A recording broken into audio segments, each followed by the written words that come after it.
My name is Gregory Benson, and I accepted this fire lookout position in the Chugach National Forest because I needed to disappear. After my divorce finalized and I lost custody of my kids, the idea of spending 6 months alone in the Alaskan wilderness felt like exactly what I deserved. The Forest Service posting promised solitude, decent pay, and a chance to start over. What they didn't mention was how complete that solitude would become. The helicopter dropped me off at Fire Lookout Station 47 on a gray Tuesday in early June 2024.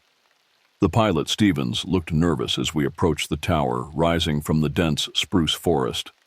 "Been empty for 2 years," he shouted over the rotor noise. "Last guy had some kind of breakdown, walked out in winter without his gear." He landed long enough for me to grab my supplies and radio equipment, then lifted off immediately. I watched the helicopter disappear into the overcast sky, carrying with it my last human contact for what was supposed to be the next 4 months. The tower stood 60 feet tall, its wooden structure weathered but solid. A narrow staircase spiraled up the outside, leading to a small cabin at the top, equipped with radio gear, meteorological instruments, and spotting scopes. The living quarters were Spartan but functional. A single bed, gas stove, small refrigerator, and enough canned goods to last through August. Windows on all sides provided a 360-degree view of the endless forest that stretched to the horizon in every direction. I spent my first week settling into the routine. Check weather instruments at 06 hours and 18 hours. Radio the district office with fire danger reports. Scan the forest with binoculars and spotting scopes. Log any smoke sightings, aircraft movements, or unusual activity. The work wasn't difficult, but the isolation hit harder than I'd expected.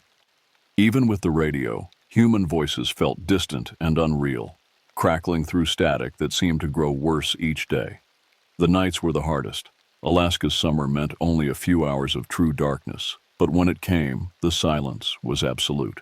No car engines, no air conditioners, no human sounds at all. Just wind through the trees and the occasional crack of settling wood from the tower structure. I'd brought books, but found myself staring out the windows instead, watching the forest shadows move in ways that suggested movement where there shouldn't be any. By the end of my first week, I understood why the previous lookout had broken down. The isolation wasn't just physical, it was existential. When you're the only human being for 50 miles in any direction, your mind starts to question what's real and what isn't. Every sound becomes significant. Every shadow becomes a potential threat. And when your only lifeline to the outside world is a radio that seems to work less reliably each day, paranoia becomes your constant companion. The radio problem started on day 8. My morning report to the district office was met with unusual static, and the dispatcher's voice kept cutting in and out. Station 47, copy, equipment check, respond. The transmission broke up so badly I could only catch fragments. I ran diagnostics on the radio equipment but found nothing obviously wrong. The backup radio produced the same intermittent connection. That evening, I tried reaching Stevens Helicopter Service to schedule my monthly supply run. The radio crackled with dead air for several minutes before a voice came through, distorted and barely recognizable. "Stevens Aviation, negative on flight, weather window, 2 weeks minimum." More static swallowed the rest of the transmission. 2 weeks seemed excessive. The weather had been mild for early July.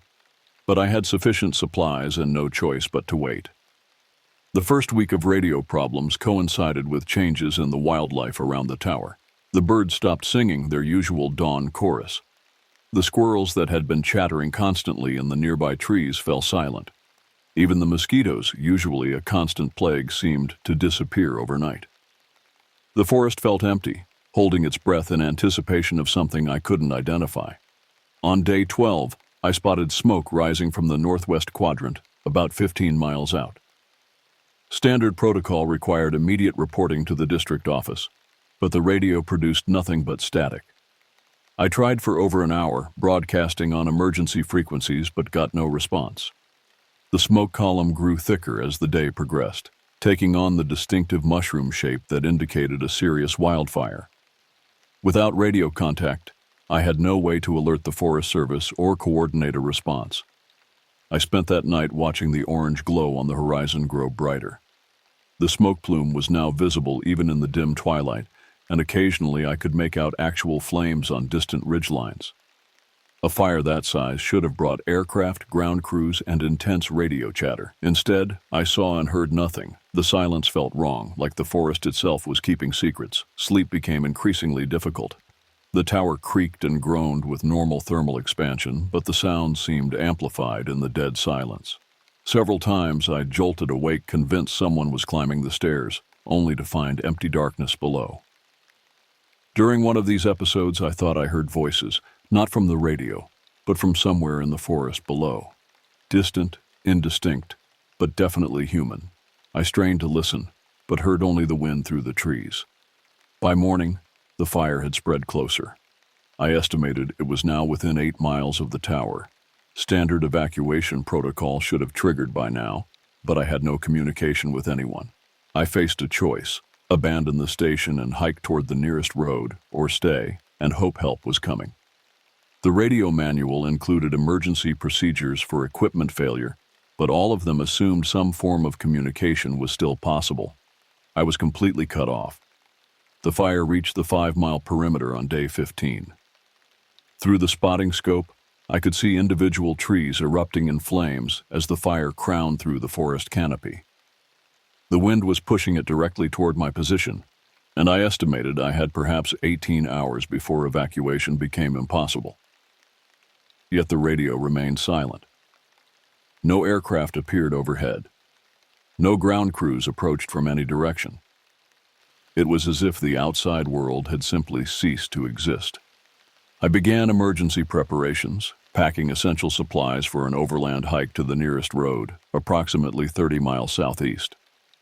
The temperature was dropping unseasonably fast for July, and weather instruments showed a major storm system approaching from the west. The combination of fire, extreme weather, and failing daylight created a survival scenario I wasn't equipped to handle alone. As darkness fell, I made a disturbing discovery. The orange glow I'd been tracking wasn't moving as consistently as a normal wildfire should. Instead, it seemed to pulse and shift in ways that defied explanation. Sometimes it appeared to advance rapidly toward the tower. Other times it retreated or moved sideways across terrain where fire shouldn't spread. Through binoculars, the flames had an unnatural quality, too bright, too uniform, too deliberately directed. That night brought the first sounds from beneath the tower. I was reviewing evacuation routes when I heard a rhythmic scraping noise, like something being dragged across gravel. It came from directly below the tower structure, where the support posts met the ground. I grabbed a flashlight and descended the stairs to investigate, but the beam revealed nothing unusual. The scraping stopped as soon as I reached the bottom, resuming only after I climbed back up to the cabin. The scratching continued for hours, growing more persistent and violent. It sounded like claws or metal tools working against the wooden support posts. Several times the entire tower vibrated slightly, as if something was testing its stability. I tried to convince myself it was just a bear or other wildlife investigating the structure, but the patterns were too regular, too purposeful. Whatever was down there understood what it was doing. Sleep became impossible. Every time I closed my eyes, the scratching intensified. When I looked out the windows, I caught glimpses of movement in the trees, not the casual wandering of wildlife, but deliberate, coordinated motion. Shapes that seemed human in size but moved wrong, too fluid and quick for a person carrying equipment. When I trained the spotting scope on these movements, they vanished before I could focus clearly. The radio equipment began behaving strangely beyond simple static. Occasionally it would activate on its own, producing bursts of high-pitched noise that hurt my ears. Other times it picked up fragments of conversation that sounded like the Forest Service emergency network. But the words made no sense. Target acquired. Maintaining perimeter. Subject unaware. When I tried to respond to these transmissions, they cut off immediately. Dawn of day 16 revealed damage to the tower structure. Deep gouges scarred the wooden support posts where I'd heard the scraping. The marks were too regular to be from animal claws and too deep for most tools. They formed a pattern around each post, as if something had been systematically weakening the tower's foundation. For the first time, I seriously considered the possibility that someone was deliberately trying to trap me here. The storm hit on day 17 with unprecedented fury. Winds exceeded 80 miles per hour, driving horizontal rain that penetrated every gap in the tower structure. Lightning struck constantly, illuminating the forest in stark, violent flashes. The radio equipment sparked and died completely during the first hour, leaving me with no communication capability at all. Emergency battery power kept essential systems running, but I knew those batteries wouldn't last more than 48 hours. During the worst of the storm, I saw them clearly for the first time. Lightning revealed human figures standing motionless in the forest around the tower, arranged in a rough circle perhaps 100 yards out. They stood perfectly still despite the hurricane-force winds, never seeking shelter or showing any sign of discomfort. The figures wore what looked like standard Forest Service uniforms, but something about their posture and positioning was fundamentally wrong. When the next lightning flash came, the figures had moved closer. Not walking, just suddenly occupying new positions, as if they'd teleported 30 feet toward the tower. I counted at least a dozen of them, possibly more hidden among the trees. They maintained their circle formation, but continued advancing with each lightning strike. By midnight, the nearest figures were close enough that I could make out individual features through the rain. Their faces were wrong. The basic structure was human, but the expressions were fixed in unnatural calm, despite the raging storm.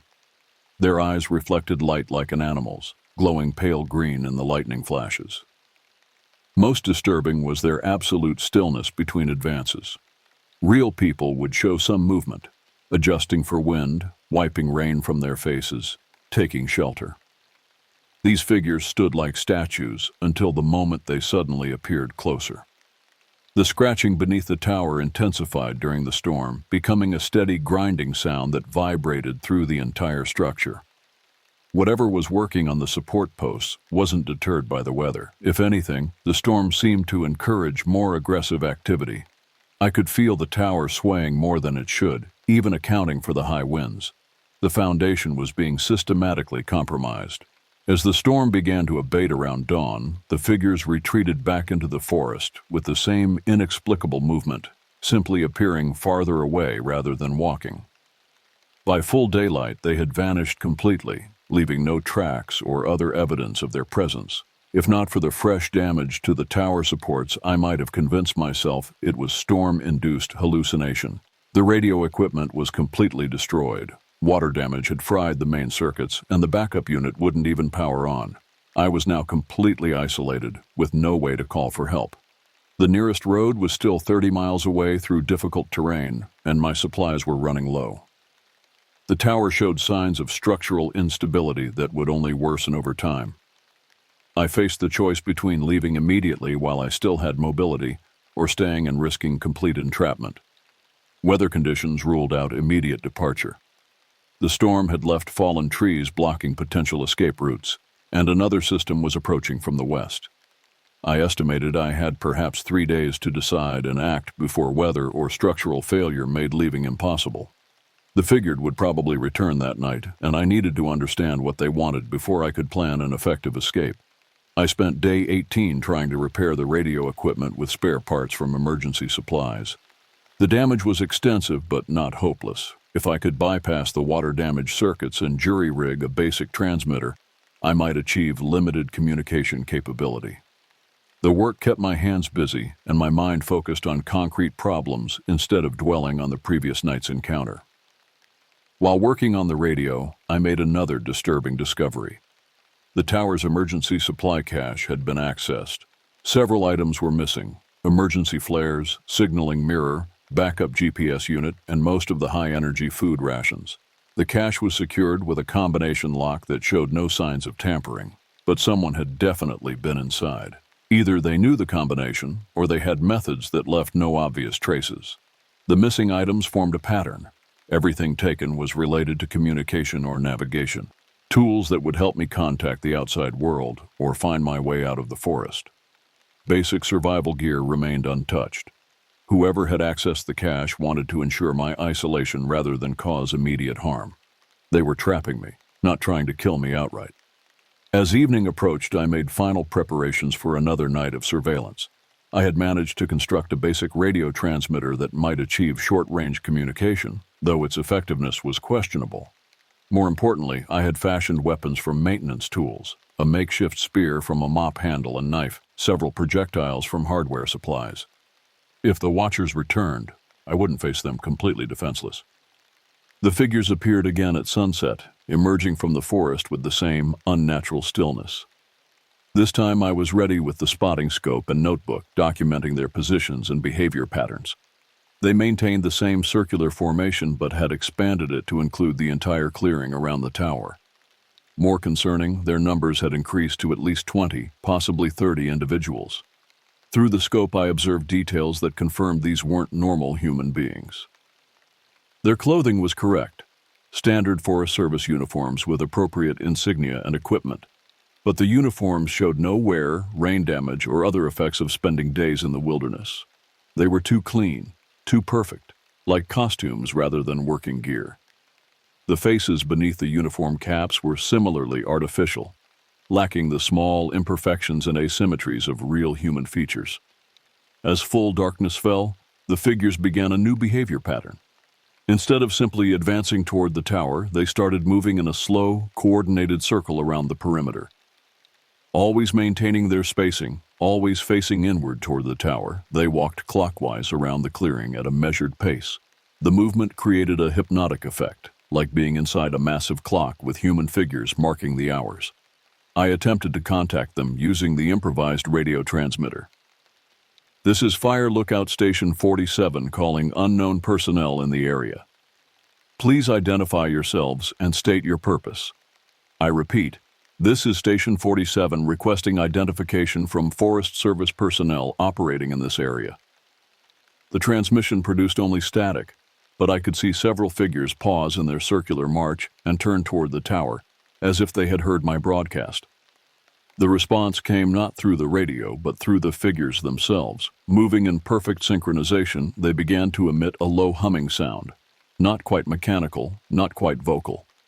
The humming resonated through the forest and vibrated the tower structure. It was clearly a form of communication, though the meaning was incomprehensible. The sound continued for several minutes before cutting off abruptly, leaving the night in absolute silence. Day 19 brought a break in the weather, but no relief from isolation. The figures had retreated at dawn, leaving behind evidence of their presence that couldn't be dismissed as hallucination. The circular path around the tower was clearly marked in the soft earth, showing dozens of identical boot prints all moving in the same clockwise direction. Whatever these entities were, they had physical form and purpose that extended beyond psychological harassment. I spent the morning analyzing the boot prints with a magnifying glass and measuring tape. The impressions were uniform to an impossible degree. Identical depth, identical spacing, identical wear patterns on the soles. No group of real people could create such perfect uniformity, even with military training. The prints looked like they'd been made by identical machines rather than individual human feet. While examining the perimeter, I discovered something that changed everything. Hidden among the trees on the north side of the clearing was a piece of equipment that clearly didn't belong to the Forest Service. It appeared to be some kind of communication array, a cluster of metallic dishes and antennas connected to a camouflaged control unit. The equipment was active, displaying readouts on a small screen that showed my tower as a bright dot surrounded by multiple smaller contacts. The control panel was labeled with symbols I didn't recognize, but the display clearly showed a tracking system. My tower was the central target, and the moving dots around it corresponded exactly to the positions where I'd observed the figures. Whatever organization was operating this equipment, they were monitoring my location and coordinating the movements of their personnel with precision that suggested military or intelligence capabilities. I photographed the equipment with my camera before retreating to the tower. This discovery fundamentally changed my understanding of the situation. I wasn't dealing with supernatural phenomena or wildlife behavior. This was a deliberate operation involving sophisticated technology and trained personnel. Someone wanted me isolated and was using coordinated psychological pressure to achieve specific objectives I couldn't yet understand. The afternoon brought an unexpected development. The improvised radio transmitter suddenly crackled to life with an incoming signal. Not the usual static or Forest Service chatter, but a clear, direct communication directed specifically at me. Station 47, this is Control. We know you've discovered our equipment. Please acknowledge. The voice was calm, professional, and completely without emotion. I hesitated before responding. Any communication would confirm my location and capabilities, but I desperately needed information about what was happening. Control, this is Station 47. What is your agency, and what do you want from me? Static filled the channel for several seconds before the voice returned. Your cooperation in this exercise is required, Station 47. Please maintain your current position and avoid interference with our operations. Exercise? I demanded. What kind of exercise involves trapping a civilian in a fire tower? This is illegal imprisonment. Another pause, then. Station 47, you volunteered for isolation duty. You are experiencing that isolation under controlled conditions. Continue normal operations, and you will not be harmed. The transmission cut off, leaving me with more questions than answers, but confirmation that this was an intentional operation. The implications were terrifying. Someone had arranged for me to be placed in this isolated position deliberately. My hiring might not have been routine assignment, but part of a larger plan. The radio failures, missing supplies, and coordinated surveillance were all elements of a controlled experiment. I was being studied like a laboratory animal, and any resistance would likely result in escalated countermeasures. Night brought the return of the figures, but their behavior had changed. Instead of maintaining distance and circling the tower, they approached directly and positioned themselves at the base of the structure. Through the floor windows, I could see them standing motionless just outside the tower supports, close enough to touch the wooden posts. Their presence felt different, more aggressive, more purposeful than previous nights. At exactly midnight, they began to climb, not using the stairs, but scaling the support posts directly with mechanical precision. No fumbling for handholds, no adjustments for balance. They simply ascended smoothly and steadily, like insects crawling up vertical surfaces. Within minutes, several figures had reached the cabin level and were positioning themselves outside the windows. Up close, the artificial nature of these entities was undeniable. Their skin had a waxy, manufactured quality that looked convincing from distance, but revealed itself as synthetic under direct observation. Their eyes were too perfect, lacking the subtle irregularities of real human iris patterns. Most disturbing, they didn't breathe. Their chests never rose or fell, and their breath produced no condensation on the cold window glass. One of the figures tapped on the north window with mechanical regularity. When I approached to investigate, it spoke in the same emotionless voice I'd heard on the radio. Gregory Benson, age 34, divorced, unemployed, no family contacts for 6 months.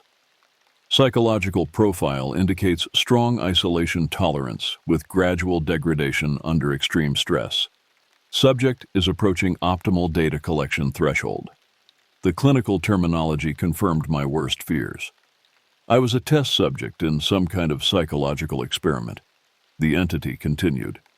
Project Solitude requires subjects to experience complete social isolation while monitoring stress responses, decision-making capability, and breakdown patterns. Your participation has provided valuable data on human resilience under controlled wilderness conditions. Let me go, I demanded. This is illegal. You can't hold people against their will for experiments.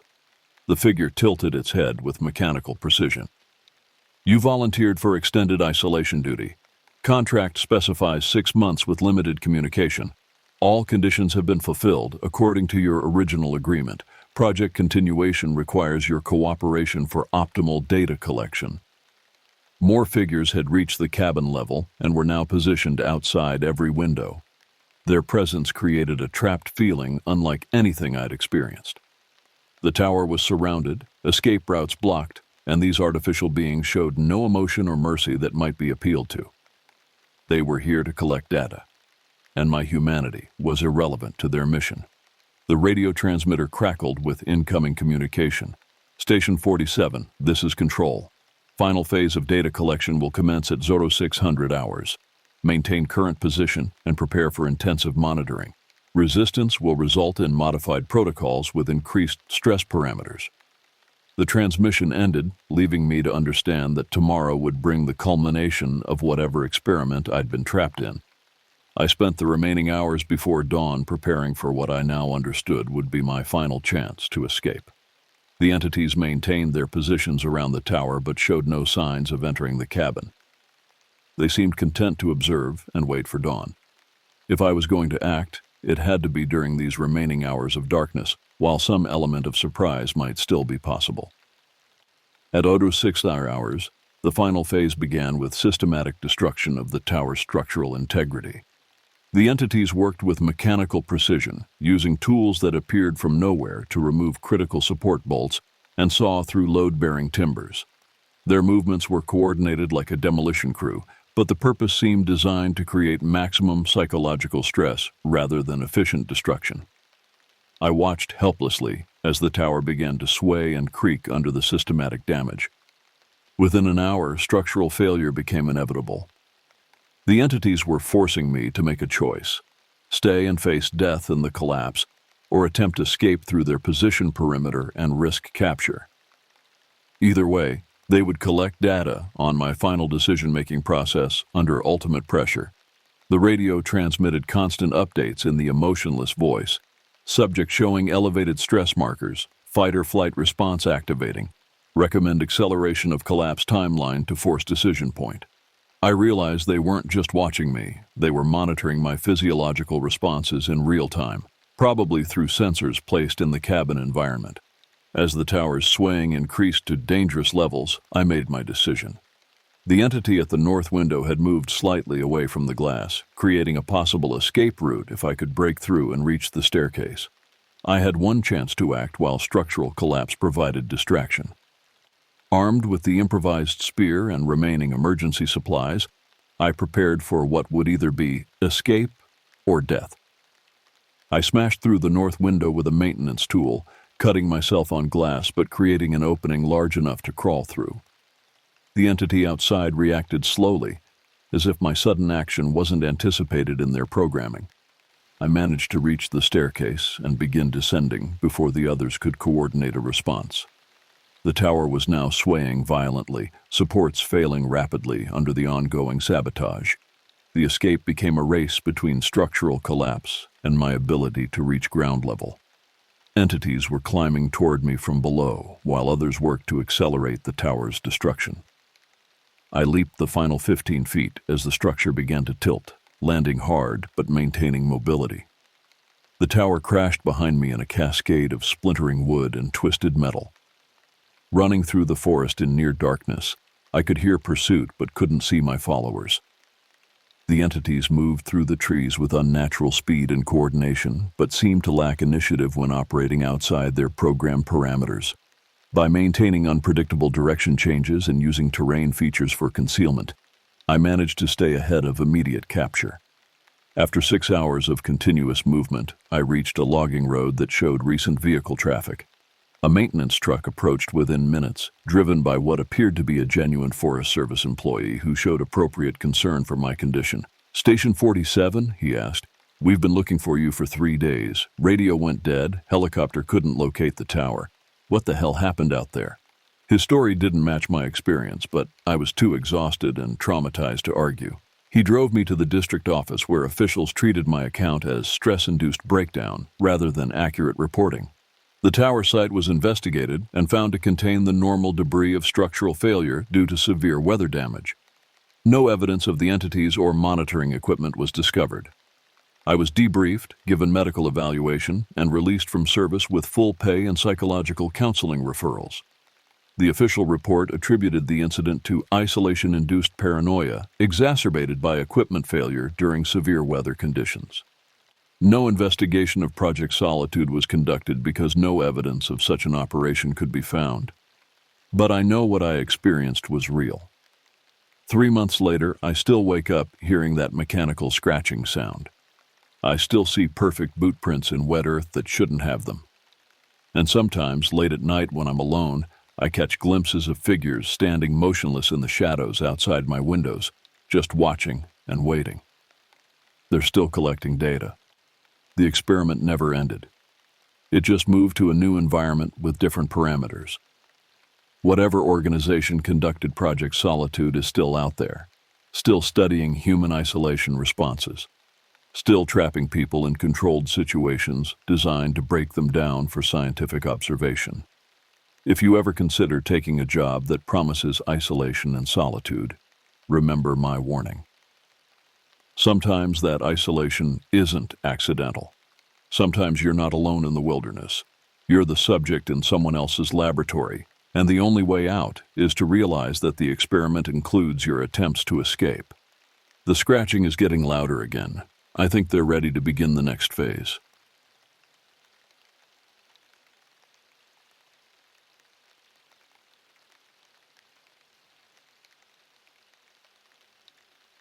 I remember how the fire crackled that evening, casting jittery shadows across our campsite in the Adirondack Mountains. It was late June 2023, and at 16, I considered myself something of a wilderness expert. My parents were chatting with some neighbors from the adjacent campsite, swapping stories about fishing spots and the best ways to avoid encounters with wildlife. The air smelled of pine and wood smoke, comforting scents that had accompanied every summer camping trip since I was 7. Jason sat across the fire from me, absently poking at the embers with a stick. We'd been friends since elementary school, bonded by our shared love of the outdoors. He caught my eye and raised an eyebrow, our silent signal. Despite the comfort of the campfire's glow, restlessness tugged at me. Our families would talk for hours, retelling the same stories they shared every year. Meanwhile, the forest beyond our tents beckoned with promise. "I'm getting another soda," I announced to no one in particular. My mother nodded without breaking her conversation. Jason stretched and mumbled something about needing to grab his jacket from his tent. Our midnight explorations had become tradition over the years. Quick adventures while our parents remained oblivious, believing us to be safely within the campground's boundaries. I was so sure of myself back then. 5 consecutive summers of camping had convinced me I knew all the forest's rhythms, which animals emerged at dusk, which trails looped back to the main path, how far I could wander before risking disorientation. The darkness held no mystery I couldn't decode, or so I believed with the unearned confidence of adolescence. "Same route as yesterday?" Jason asked as we slipped past the row of tents at the edge of our campsite. "Let's go farther tonight," I suggested, feeling unusually bold. "I want to check out that ridge we saw during the hike." Jason hesitated. "That's pretty deep in, isn't it?" I shrugged, unwilling to admit that something about tonight felt different. The moon hung low and heavy, periodically vanishing behind drifting clouds. The forest beyond our tents seemed to absorb the darkness rather than merely exist within it, as though the trees themselves were pressing inward, contracting around our small pocket of civilization. A strange uneasiness nagged at me, but I refused to acknowledge it. Pride has always been my downfall. We stood at the perimeter of the campground, that invisible boundary between safety and adventure. The glow of multiple campfires dotted the clearing behind us, while ahead lay only shadow and mystery. Jason clicked on his flashlight, casting a narrow beam that barely penetrated the wall of trees. "You sure about this?" he asked, voice dropping to a whisper, though no one was near enough to hear. I nodded, ignoring the faint tremor that ran through me. "We've gone out at night dozens of times. What's different about tonight?" What was different? Something in the atmosphere, perhaps. The unusual stillness of the air, the absence of the typical forest ambiance. No cricket chorus, no distant owl hoots. Just a pressing silence that seemed to wait for something. "We'll just go to the first clearing and back," I promised, though I had no intention of cutting our adventure short. 30 minutes tops. Jason nodded, seemingly reassured. I led the way, stepping carefully over the border of small stones that marked the edge of the designated camping area. There's a certain electric thrill in leaving the secure glow of civilization and stepping into near-total darkness. The forest immediately enveloped us, and the temperature dropped several degrees. Twigs snapped beneath our shoes, each crack amplified in the unusual quiet. The smell of damp earth hung thick around us, carrying hints of decay and growth simultaneously. Usually we hovered around the outskirts, close enough to still glimpse the reassuring embers of our campfire through gaps in the foliage. But tonight, some combination of boredom and bravado pushed us to test our boundaries. "Let's head toward that ridge," I suggested, pointing vaguely northeast. "Should take us 15 minutes to reach it." 15 minutes is already farther than we usually go," Jason remarked, but he followed without further protest. We moved deeper into the woodland, our flashlight beams bouncing erratically across twisted trunks and dense undergrowth. The familiar trails gradually gave way to less trodden paths. With each step, the campground's ambient sounds, distant laughter, muted conversations, the occasional bark of someone's dog, faded into nothingness. "We should mark our trail," Jason suggested after several minutes of silent walking. "Break some branches or something." I laughed, the sound unnaturally loud in the stillness. "What are we? Children in a fairy tale? We know these woods." The confidence in my voice didn't quite match the growing uneasiness in my gut. Something felt wrong, not just different but fundamentally wrong, about the forest tonight. Yet pride prevented me from admitting it, even to myself. The farther we ventured, the more oppressive the quiet became. You'd expect a forest at night to buzz with life, the rustle of nocturnal creatures, the symphony of insects, the whisper of leaves stirred by the gentlest breeze. But this silence had weight and presence. It filled my head and pressed against my eardrums, making every tiny sound, the crunch of damp leaves, the crack of a twig, the whisper of fabric as Jason shifted beside me, seem intrusive and jarring. We exchanged nervous grins that did nothing to mask the tension building between us. Both of us found ourselves scanning the spaces between trees, eyes straining to make sense of the shifting shadows. After 20 minutes of walking, I realized we had penetrated much deeper into the forest than ever before. The terrain had changed subtly. More rocks underfoot, thicker underbrush, trees growing closer together.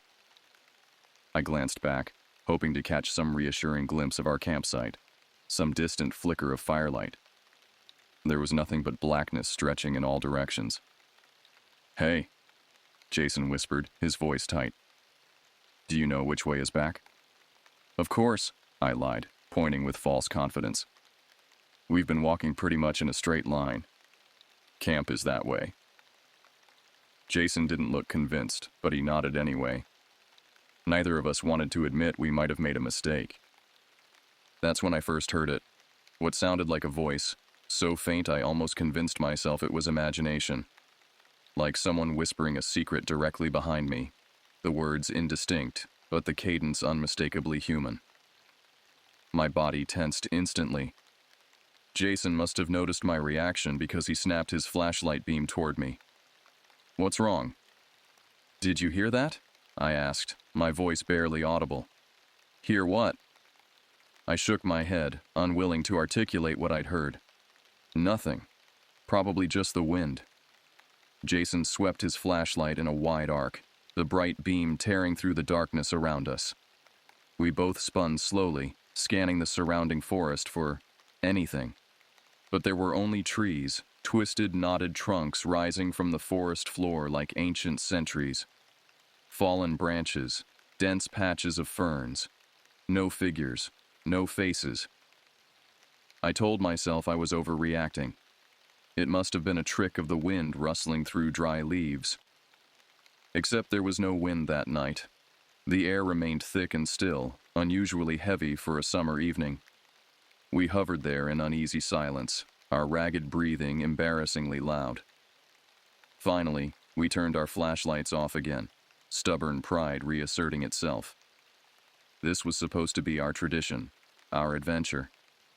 If we gave up every time the woods spooked us, we wouldn't be half as tough as we pretended to be. Still, we picked up our pace, silently agreeing we'd gone far enough for one night. I tried to laugh it off, calling myself a baby, but the joke fell flat. Jason didn't respond, just kept glancing behind us as though expecting something to lunge from the shadows at any moment. Another whisper drifted through the darkness. This time it was clearer. Something almost like syllables forming words. No discernible meaning, just raw sound like a half-formed sentence cut short. My pulse throbbed in my ears, drowning out everything except that faint, persistent murmuring. We froze simultaneously, not daring to move. Fear warred with curiosity in my mind.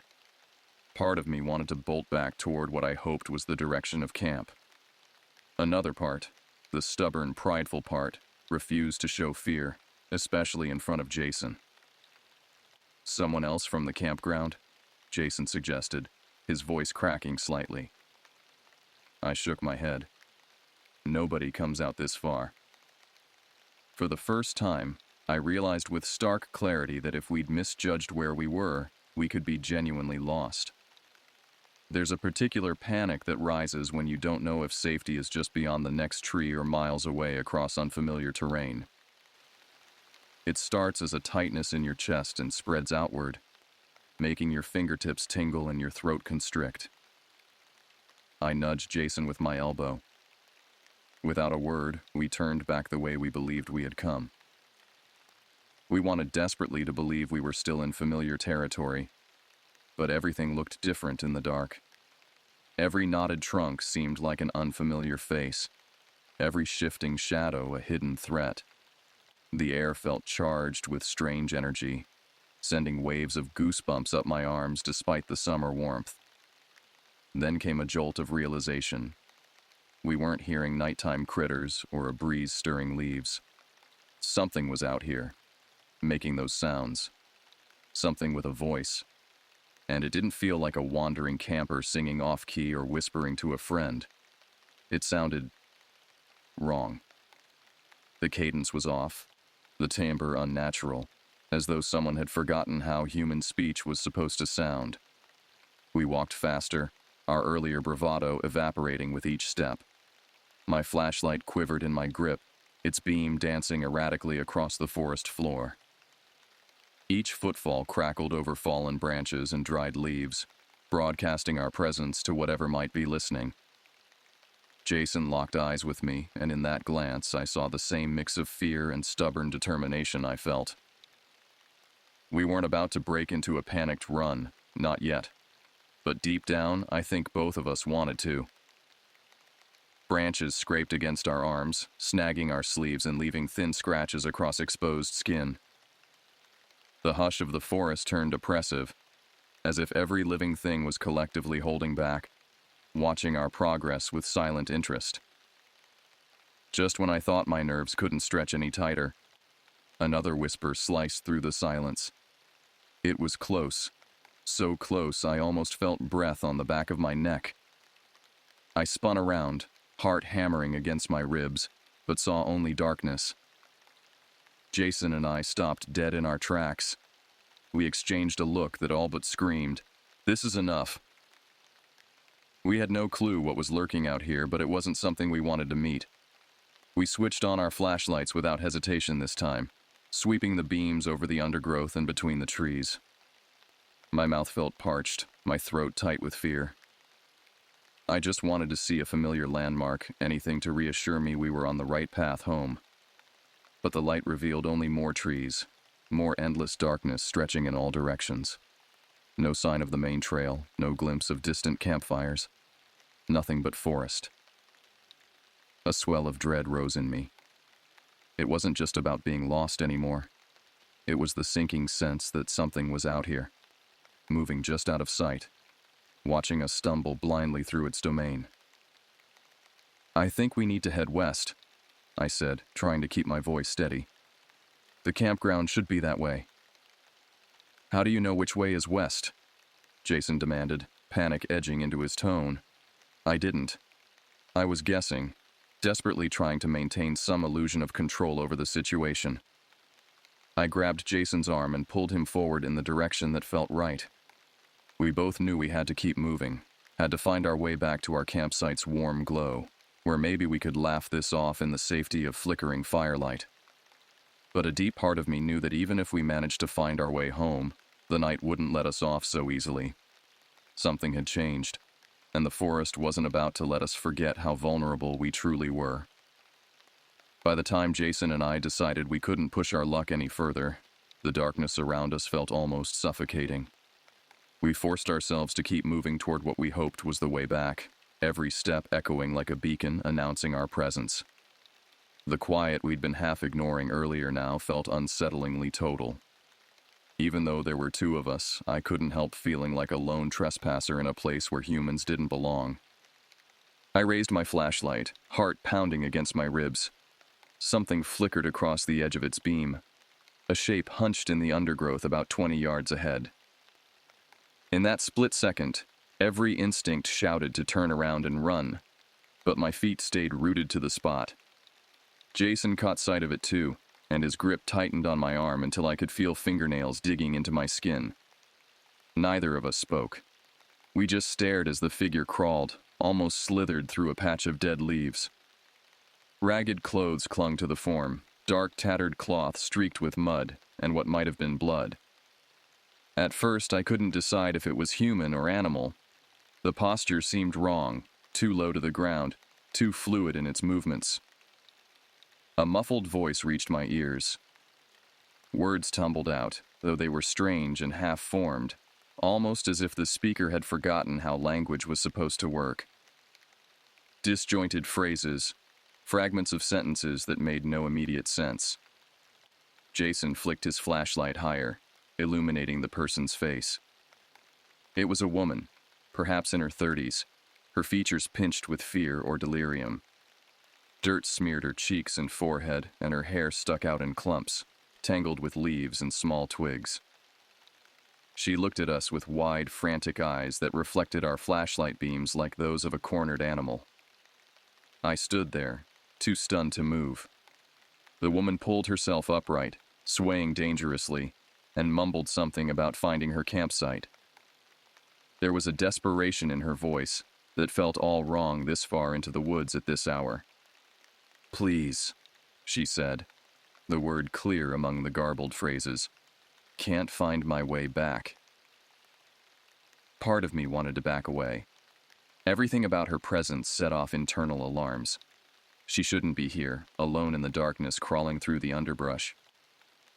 But she looked helpless in a way that couldn't be ignored.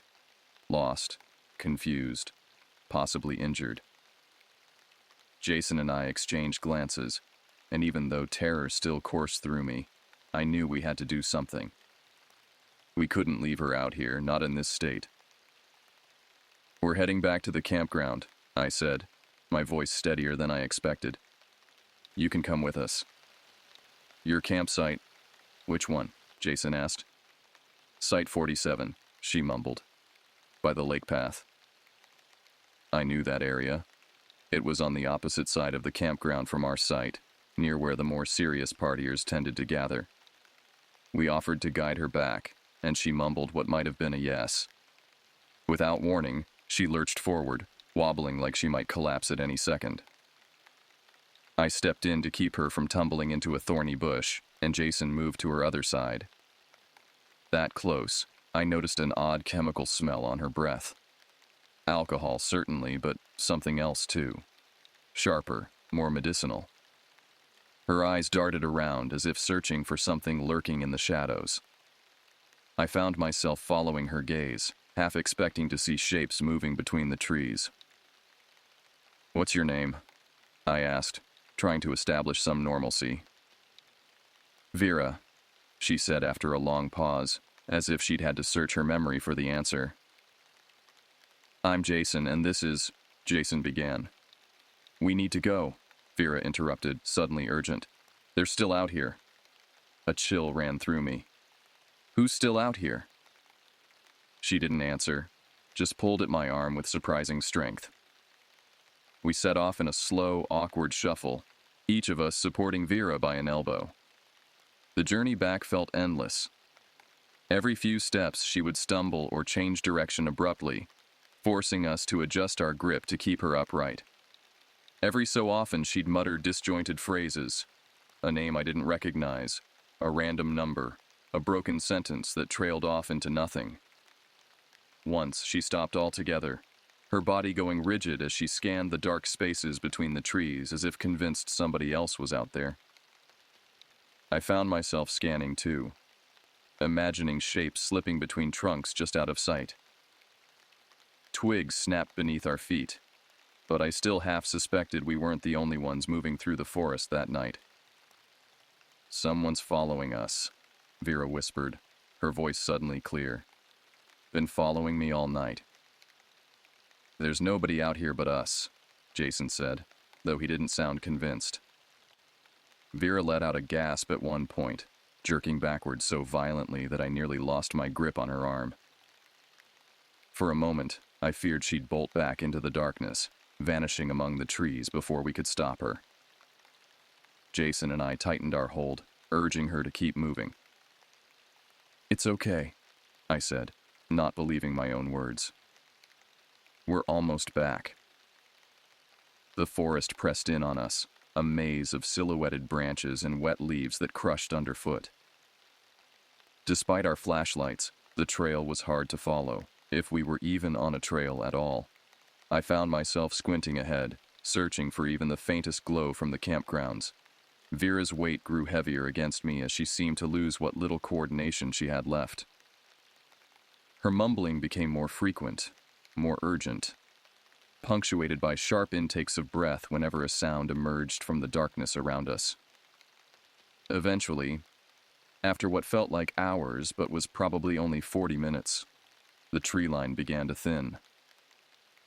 Through gaps in the foliage, I caught glimpses of a dull orange flicker, a campfire in the distance. Relief surged through me, but it was laced with lingering unease, like stepping into a safe zone while still expecting trouble to pounce from behind. "Almost there?" Jason said, his voice tight with exhaustion and residual fear. Vera nodded weakly, her steps becoming marginally more coordinated as we approached civilization. The whispers that had haunted us deeper in the forest seemed to recede, replaced by distant human voices and the occasional burst of laughter from the campground ahead. When we finally staggered out of the woods, we found ourselves near campsite 47, just as Vera had indicated. A group of 4 people sat around a smoldering fire pit, beer cans glinting in the dying light. They glanced our way with expressions as disoriented as Vera herself appeared. One of them, a heavy-set man with a patchy beard, recognized her and came stumbling forward. "Where'd you wander off to?" he slurred, grabbing her arm roughly. "Been gone for fucking ever." They seemed clueless about how long she'd been missing or how far into the woods she'd gone.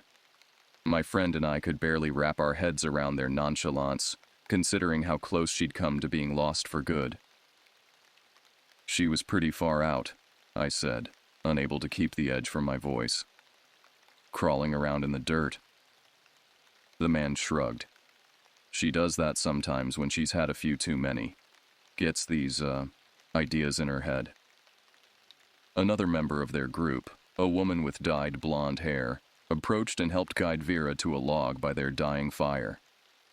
"Thanks for bringing her back," she said with more sincerity than the man had shown. She wandered off after we finished a bottle of whiskey, probably looking for a place to pee and got turned around. We helped Vera sit down, and the group thanked us in that half-dazed, unbothered way of people who'd been drinking heavily. No questions about the unnerving trek through pitch-black woods, or the bizarre ramblings she'd uttered along the path. Just a casual shrug of relief, like it was no big deal. Jason and I stepped away, still rattled by everything we'd experienced. The tension from that search in the dark clung to us, and everything about our own campsite, our families chatting, the warm flicker of our own fire, now felt like a haven we'd taken for granted. We walked back in near silence, each lost in our own thoughts. The woods seemed calmer here, maybe because the camp was so close, but I caught myself glancing behind me, expecting to see some other figure staggering out of the shadows. Even safe in the ring of familiar tents and hushed conversation, a part of me stayed on edge. I knew I wouldn't sleep soundly that night, maybe not for the rest of the trip. Our families asked if we had fun on our walk, and we fed them some half-truths. We weren't ready to relive the details, and they probably wouldn't have believed how terrifying the whole thing had felt.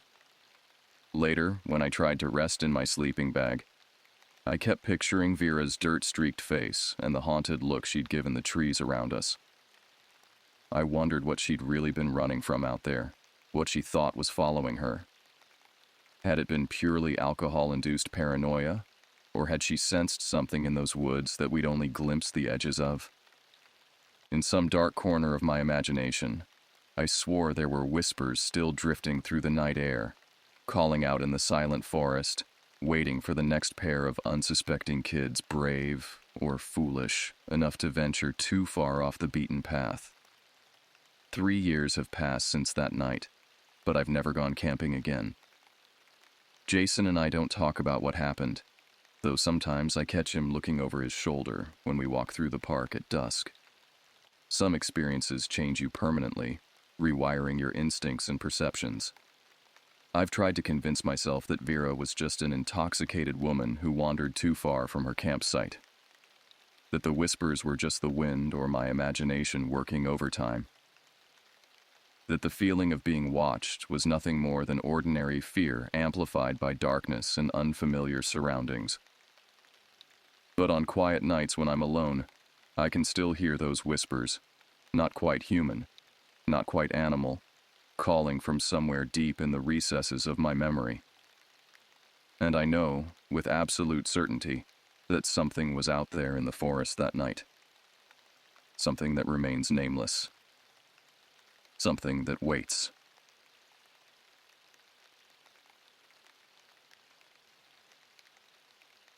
I've always found solace in the outdoors.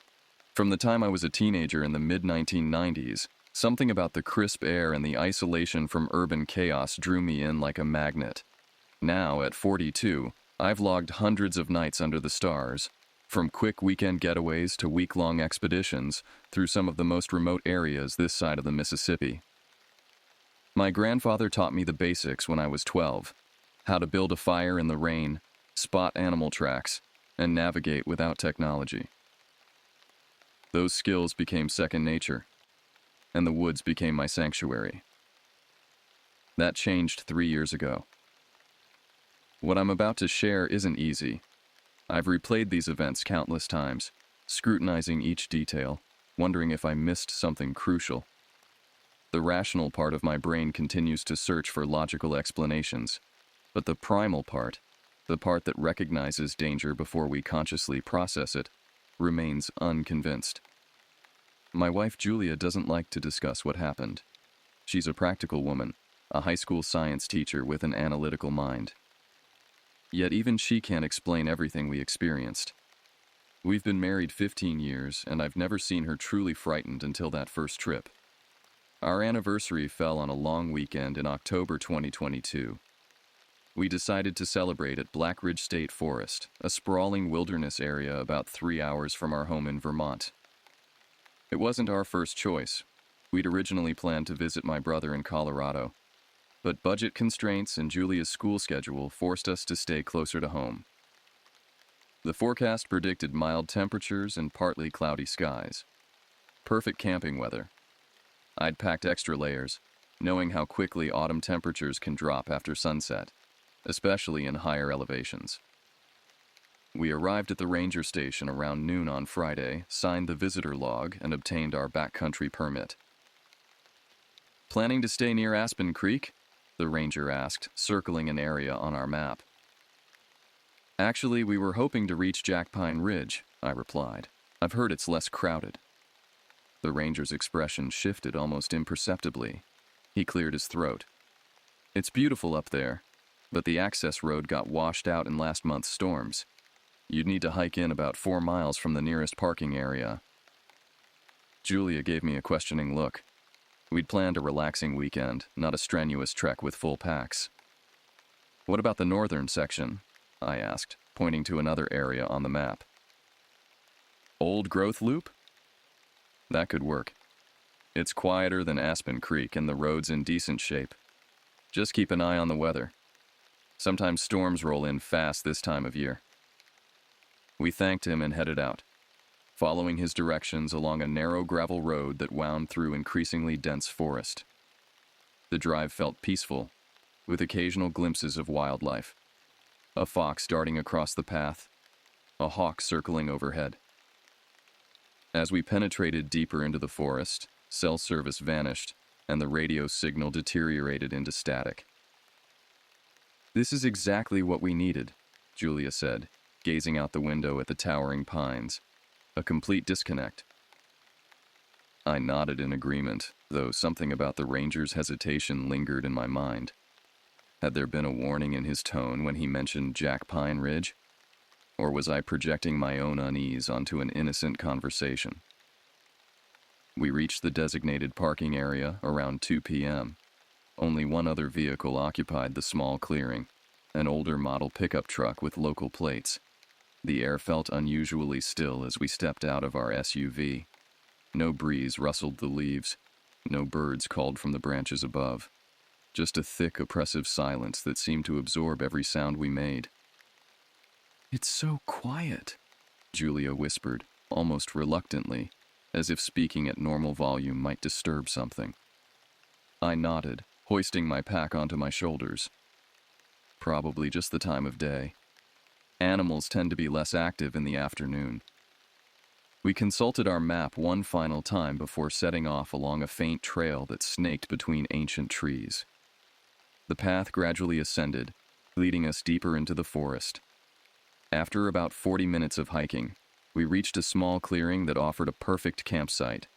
Level ground, a natural rock formation that would block wind, and enough open sky to view the stars later. As we began setting up our tent, I couldn't shake the sensation of being watched.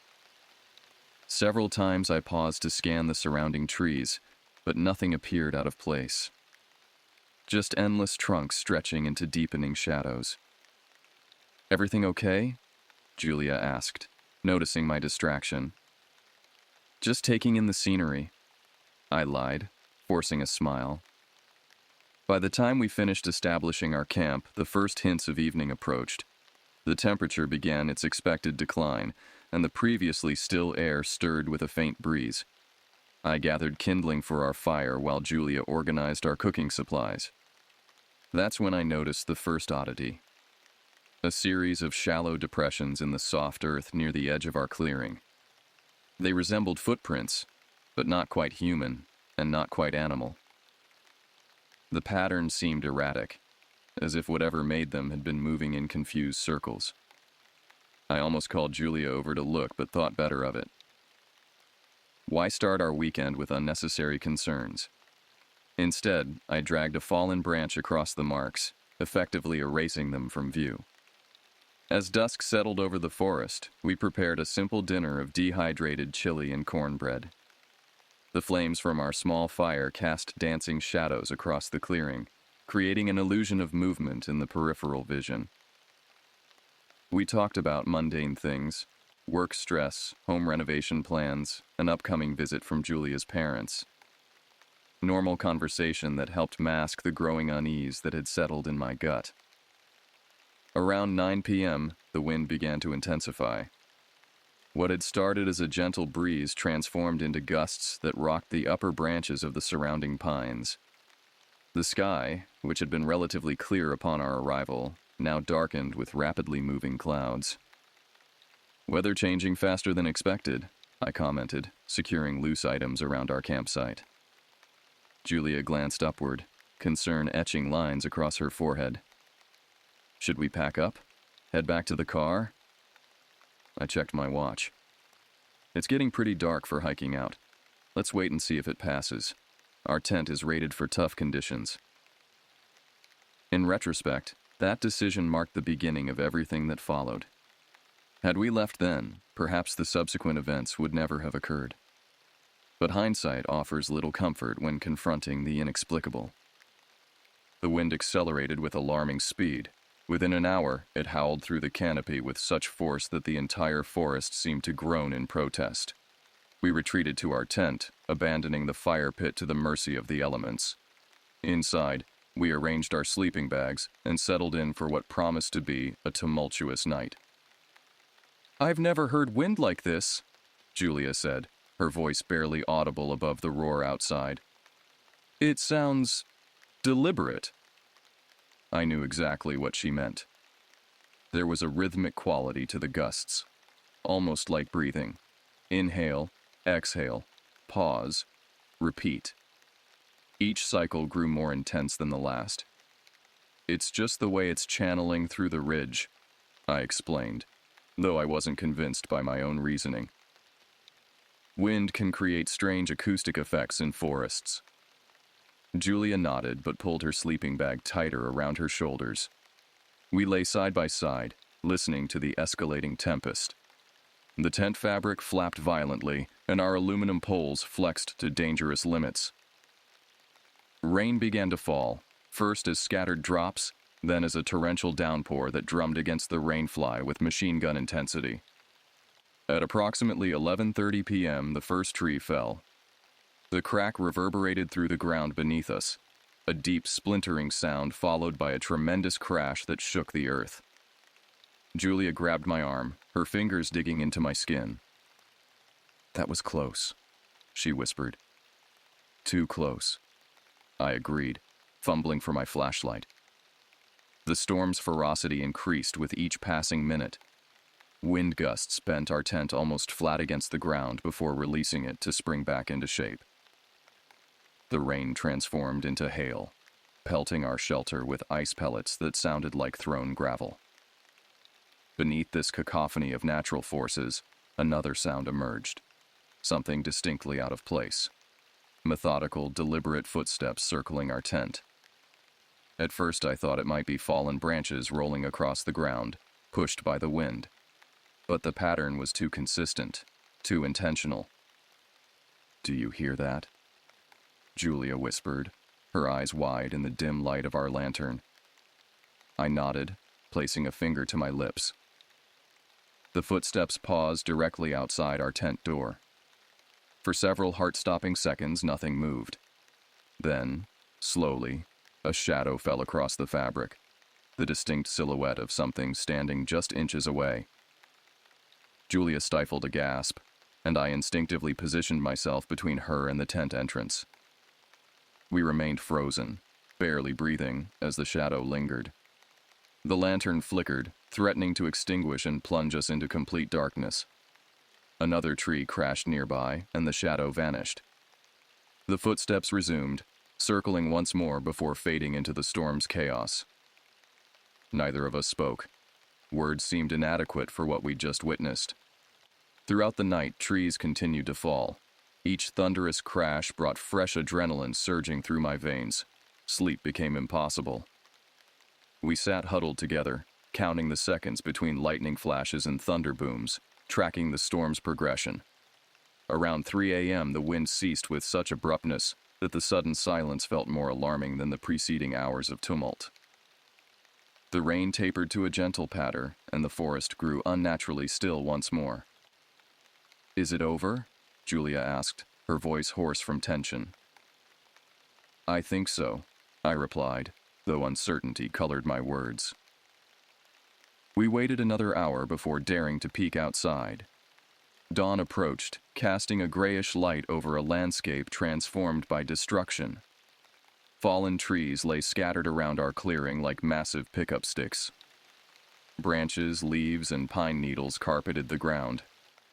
Somehow, miraculously, our tent had survived intact, protected by the very rock formation that had initially attracted us to the site. As Julia surveyed the damage, I walked the perimeter of our camp, ostensibly checking for hazards, but actually searching for evidence of our nighttime visitor. The rain had washed away most surface marks, but near a particularly dense thicket, I found what I was looking for: a set of fresh impressions in the mud. They matched the pattern I'd seen and covered up the previous evening, only these were deeper, more clearly defined. They weren't human footprints.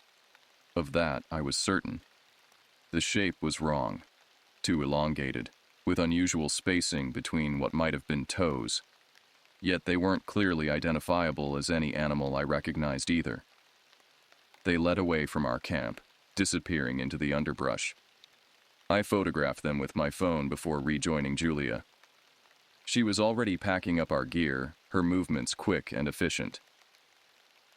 "We need to get out of here," she said without looking up. "Before anything else happens." I couldn't have agreed more.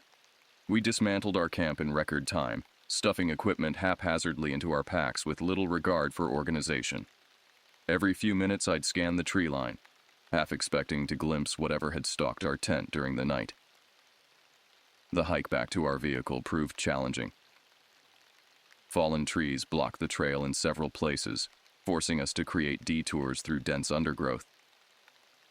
By the time we reached the parking area, our clothes were soaked with sweat and caked with mud. The pickup truck we'd noticed upon arrival was gone. As we drove away from Black Ridge Forest, neither of us spoke about what we'd experienced. It wasn't until we crossed back into cell service range that Julia finally broke the silence. "I don't want to go back there," she said simply. "Ever." I nodded, gripping the steering wheel tighter. "We won't." But even as I made that promise, something gnawed at me. A morbid curiosity about what exactly had transpired in those woods. What had circled our tent with such deliberate purpose? What had created those strange tracks? And why did I feel, with unsettling certainty, that our experience was somehow incomplete? Merely the opening chapter of a longer, darker narrative.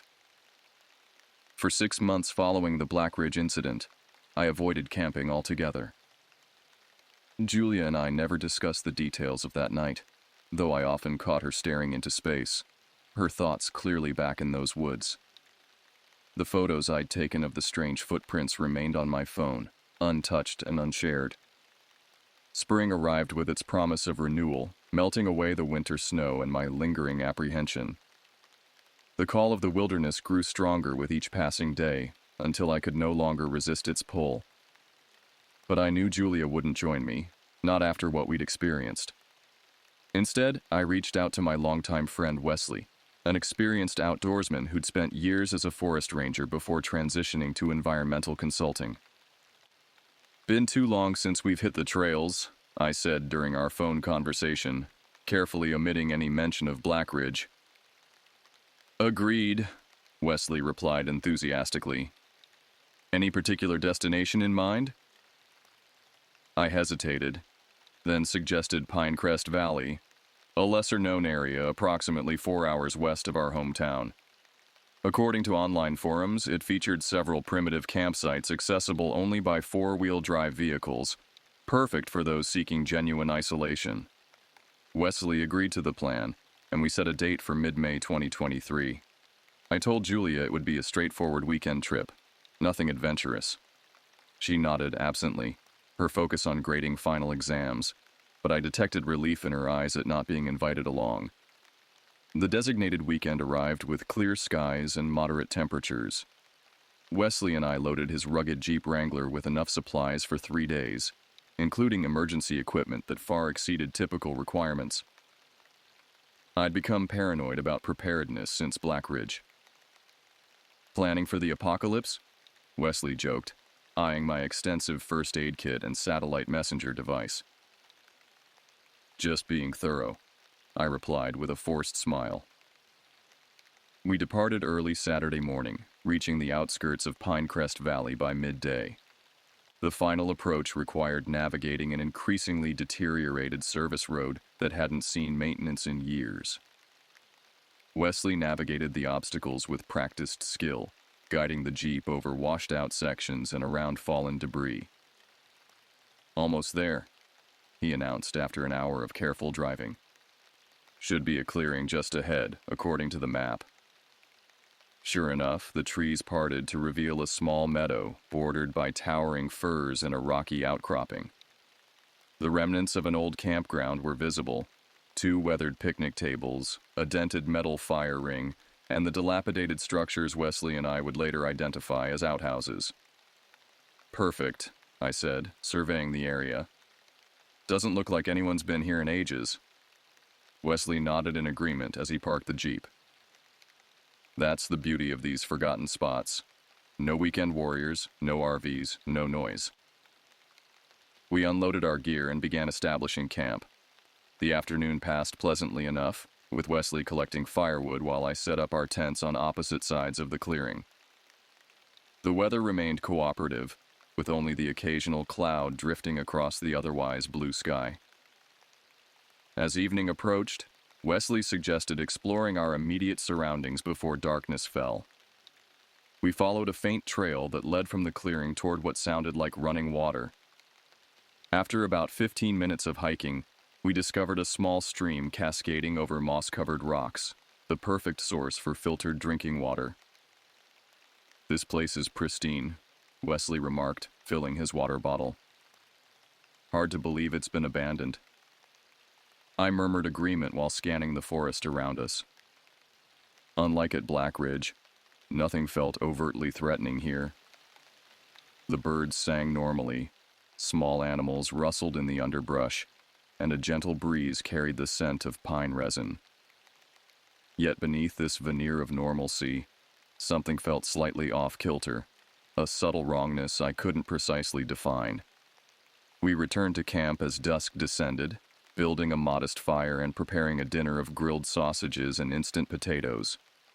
Wesley shared stories from his ranger days, including encounters with bears, lost hikers, and the occasional marijuana operation hidden deep in protected forests.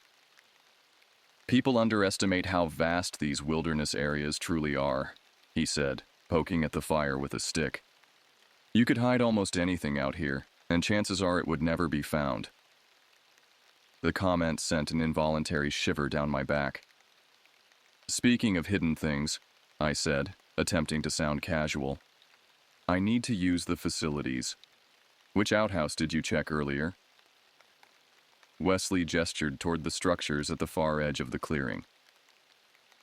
"I used the one on the right. The left one seemed a bit sketchy, door barely hanging on its hinges." I nodded and grabbed my flashlight, making my way across the darkened campsite toward the outhouses. They were typical backcountry constructions, simple wooden boxes perched over deep pits with rudimentary doors for privacy. The right-hand structure, as Wesley had indicated, appeared marginally more stable than its companion. After finishing my business, curiosity drew me toward the left outhouse. Something about Wesley's casual dismissal of it as sketchy piqued my interest. I approached cautiously, playing my flashlight beam across its weathered exterior. The door hung at an awkward angle, one hinge completely separated from the frame. I hesitated, then pulled the door open with a protesting creak. The smell that greeted me wasn't the expected outhouse stench, but something mustier, like old canvas and dust. My flashlight illuminated the interior, revealing a startling sight that momentarily stopped my breathing. 3 enormous backpacks leaned against the rear wall, partially obscuring the toilet seat. They weren't casual day packs, but serious expedition gear, the kind designed for multi-week wilderness treks. A light coating of dust suggested they'd been there for some time, yet not long enough to suffer significant deterioration from exposure. I stepped closer, examining them without touching. 2 appeared to contain standard camping equipment. I could make out the shapes of sleeping bags, cooking utensils, and what looked like clothing through partially open zippers. The 3rd backpack, however, was the true anomaly. It was filled to capacity with Skittles candy packages. Every pocket, every compartment contained nothing but colorful Skittles bags in various sizes and flavors: original, tropical, sour, berry. Some packages were unopened, others partially consumed with the tops rolled down. The sheer volume was staggering and utterly bizarre. I backed out of the outhouse, closing the door as quietly as possible. Wesley looked up from the fire as I returned, his expression questioning. "You were gone a while. Everything okay? I hesitated, then decided honesty was necessary. You need to see what's in that left outhouse. Wesley's eyebrows rose, but he stood without comment and followed me back across the clearing. I held the flashlight as he cautiously opened the door and peered inside. "What the hell?" he muttered, stepping into the small space for a closer look. "Why would someone leave their gear like this? And what's with all the candy?" I shook my head. No idea. But it feels wrong, doesn't it? Like we've stumbled onto something we weren't supposed to find. Wesley examined the backpacks more thoroughly than I had, carefully checking pockets and compartments without disturbing their positions. No identification that I can see. No electronics either, no phones, GPS devices, nothing. "How long do you think they've been here?" I asked. "Based on the dust and condition, I'd guess a few months, possibly since last fall." He frowned, tapping the Skittles-filled pack with his knuckle. "This makes no sense.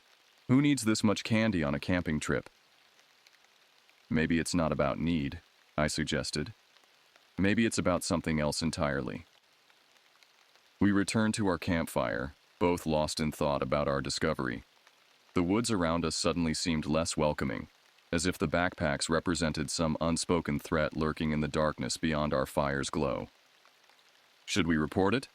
I asked finally. Wesley considered the question. "To whom? We're miles from the nearest ranger station, and I'm not sure this qualifies as an emergency. Bizarre, yes. Criminal? Probably not. What if someone's missing? What if those packs belong to hikers who never made it out?" "There would be a record of that," Wesley replied, his ranger background evident in his reasoning. "Search parties would have combed these areas if hikers were reported missing. And they wouldn't have stopped searching until they found something conclusive." His logic made sense, yet it failed to quell my growing unease.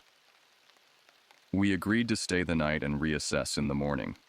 Neither of us mentioned leaving early, but the thought clearly crossed both our minds. Sleep came fitfully that night. Every rustle in the underbrush, every distant owl hoot jolted me to alertness.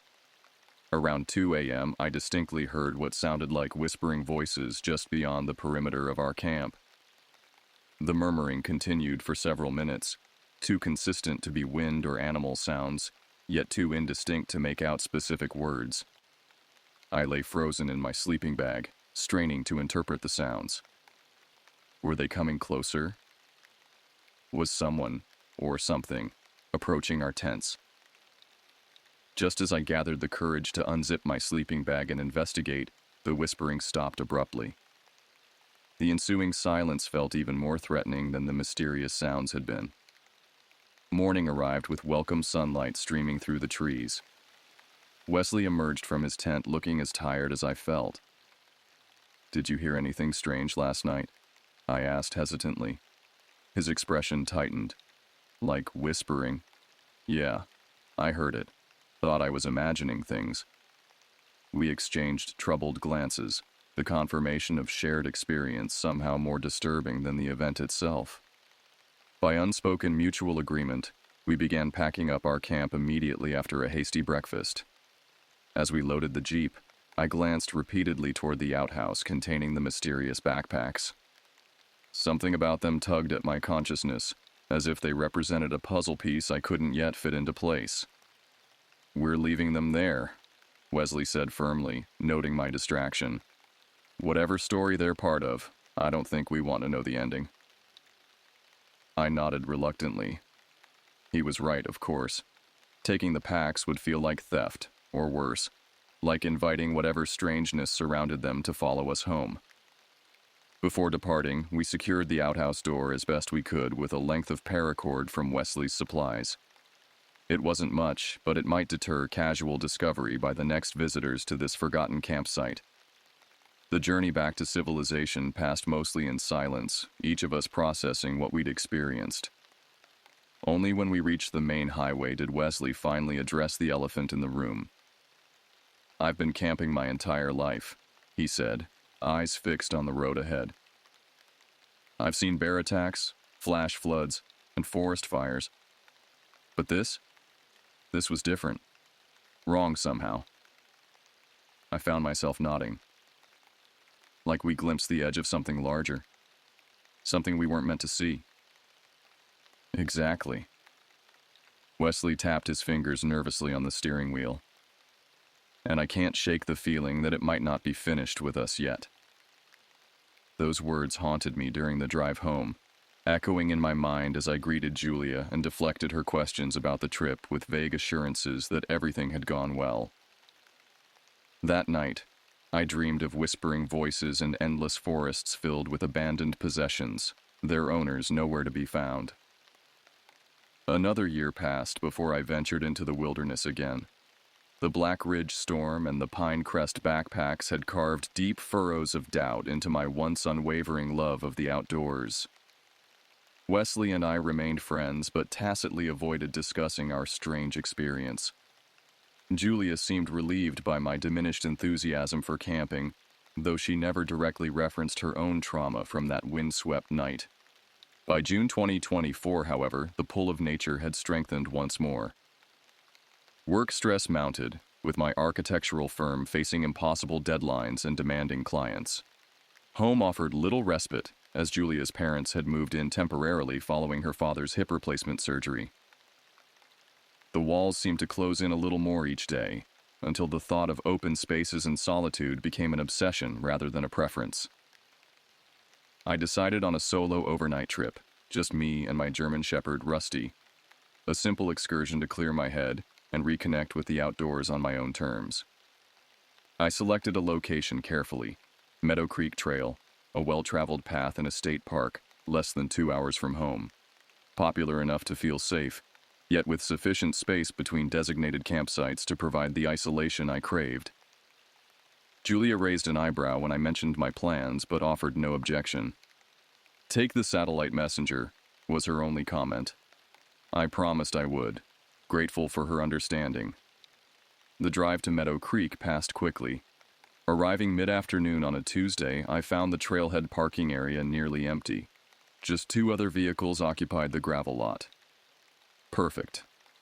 I shouldered my pack, attached Rusty's leash, and set off along the well-maintained trail.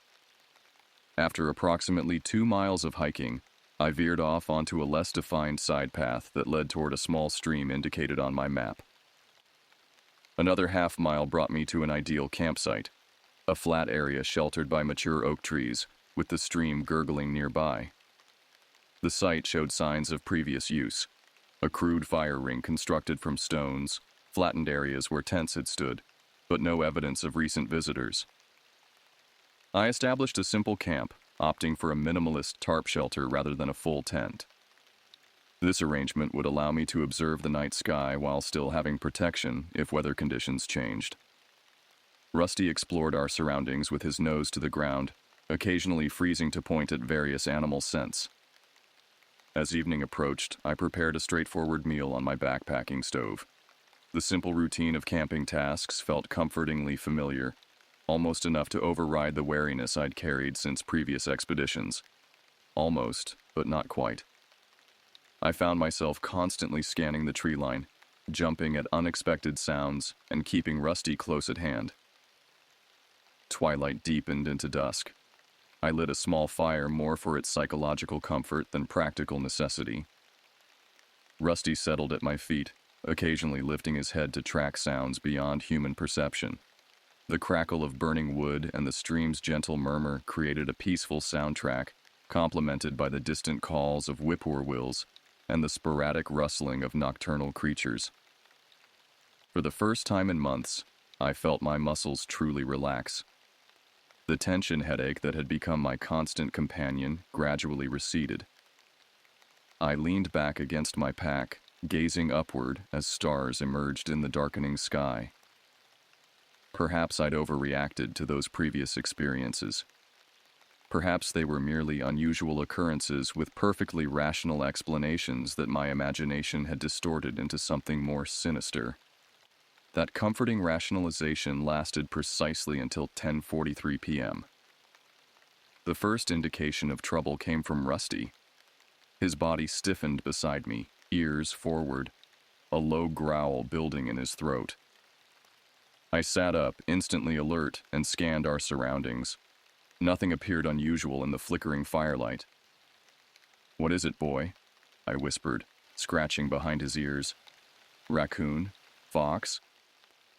Rusty's growl intensified, and he rose to a standing position, facing northwest toward the denser section of forest. I followed his gaze but saw only shadows between tree trunks. Then I heard it, the distant roar of an engine, growing steadily louder. Vehicle headlights appeared between trees, bouncing wildly as whatever conveyance they were attached to navigated rough terrain. The engine sound intensified, accompanied now by human voices. Loud, boisterous, clearly inebriated. I instinctively dimmed my lantern and kicked dirt onto the fire, reducing its visibility. A truck, I could now identify the vehicle type, crashed through the underbrush approximately 200 yards from my position. It stopped in what must have been a clearing, though I couldn't see it directly through the intervening trees. The headlights remained on, illuminating what looked like swirling dust and pollen in their beams. 4 male voices carried through the night air, their words indistinguishable, but their tone unmistakably aggressive and excited. Rusty pressed against my leg, his growl now silent but his body vibrating with tension. The sharp crack of a gunshot shattered the night.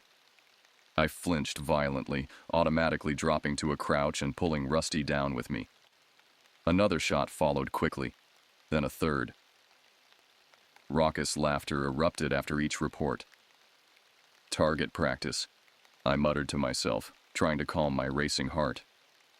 Just drunk idiots shooting at cans or something. But the rational explanation did little to ease my fear. Intoxicated individuals with firearms represented a serious danger, especially when firing randomly in the darkness. A stray bullet could travel significant distances through the woods. My previously perfect campsite now felt terribly exposed. More gunshots rang out, accompanied by whoops and hollers. The men seemed to be taking turns, each trying to outdo the others in some competition. Glass shattered. They were apparently shooting bottles, and the celebrating voices grew louder. I had to make a decision. Staying put risked accidental injury from their reckless behavior. Approaching them to request they stop seemed equally dangerous. Confronting armed, intoxicated strangers in the darkness rarely ends well. The only reasonable option was to retreat, to put significant distance between myself and their impromptu shooting range. I quickly packed essential items: wallet, keys, phone, water bottle, flashlight, into a small day pack. Attaching Rusty's leash securely to my belt, I shouldered the pack and began moving quietly away from my camp, leaving the bulkier equipment behind. I could retrieve it in the morning, assuming these unwelcome visitors departed overnight. We moved carefully through the forest, using only the dimmest setting on my flashlight to navigate. Each gunshot jolted my nerves anew, though they gradually grew fainter as we increased our distance from the source. Rusty remained vigilant, occasionally stopping to listen intently before proceeding.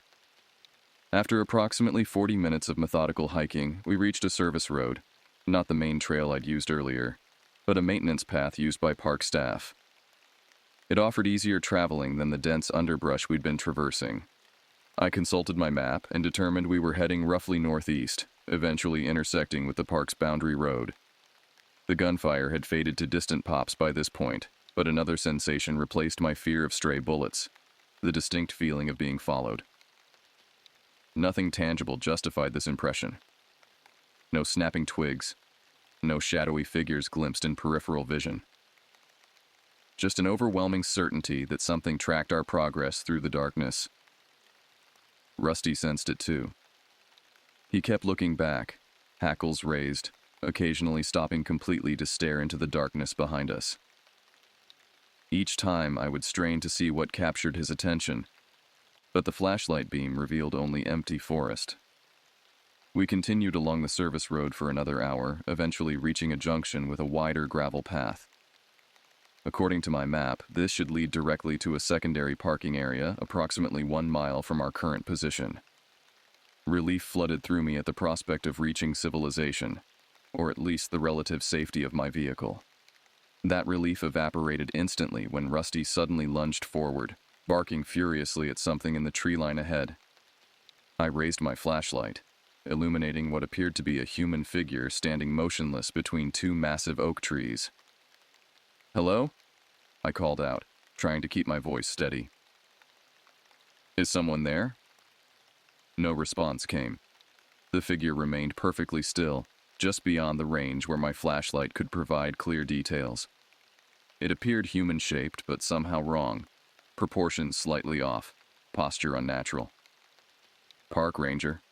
I tried again, taking a hesitant step forward.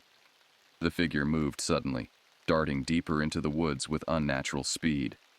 Within seconds, it vanished completely, leaving no trace of its presence.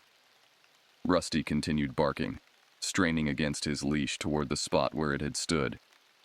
I stood frozen, heart hammering against my ribs. What had I just seen? A person? An animal standing upright? Or merely a trick of light and shadow combined with my heightened anxiety? No time to analyze. Every instinct screamed to keep moving, to reach open spaces and light and other people. I tugged Rusty's leash, urging him to continue along the gravel path. He complied reluctantly, still growling softly and glancing repeatedly toward the woods. We finally reached the secondary parking area around 1:30 a.m. Unlike the main lot, this one featured solar-powered security lights that cast a reassuring glow over the empty gravel expanse. Not a single vehicle occupied the space, unsurprising given the hour and weekday timing. My own car waited at the primary trailhead, still approximately 3 miles distant via connecting trails. Under normal circumstances, I might have made camp here and continued in daylight. But nothing about this night felt normal, and the thought of stopping, of being vulnerable once more to whatever lurked in those woods, was unbearable. We continued hiking, following the well-marked connecting trail between parking areas. The relative openness of this main path provided some comfort, though shadows still loomed ominously on either side. Rusty remained vigilant, responding to sounds and scents imperceptible to my human senses. When we finally reached my vehicle at 3:15 a.m., exhaustion had nearly overtaken fear. I unlocked the car with trembling hands, helped Rusty into the back seat, and collapsed behind the steering wheel. For several minutes, I simply sat breathing deeply, processing what had transpired. The rational explanation: I had encountered some intoxicated hunters or target shooters, followed by a deer or other wildlife that my stressed mind had misinterpreted as a human figure. My previous experiences at Black Ridge and Pinecrest had predisposed me to see threats where none existed. This was the logical conclusion. Yet logic failed to account for Rusty's reaction. German shepherds know the difference between humans and wildlife. His behavior indicated something genuinely threatening, something that triggered his protective instincts. As I started the engine and began the drive home, a disturbing thought emerged. What if these incidents weren't isolated? What if some connection existed between the windstorm at Black Ridge, the abandoned backpacks at Pinecrest, and tonight's encounter? 3 separate locations, 3 distinct experiences, yet all sharing an underlying current of wrongness that defied rational explanation. The headlights illuminated empty roads stretching before me, but my mind remained back in those dark woods, wondering what exactly had watched us flee and whether it was somehow linked to my previous encounters.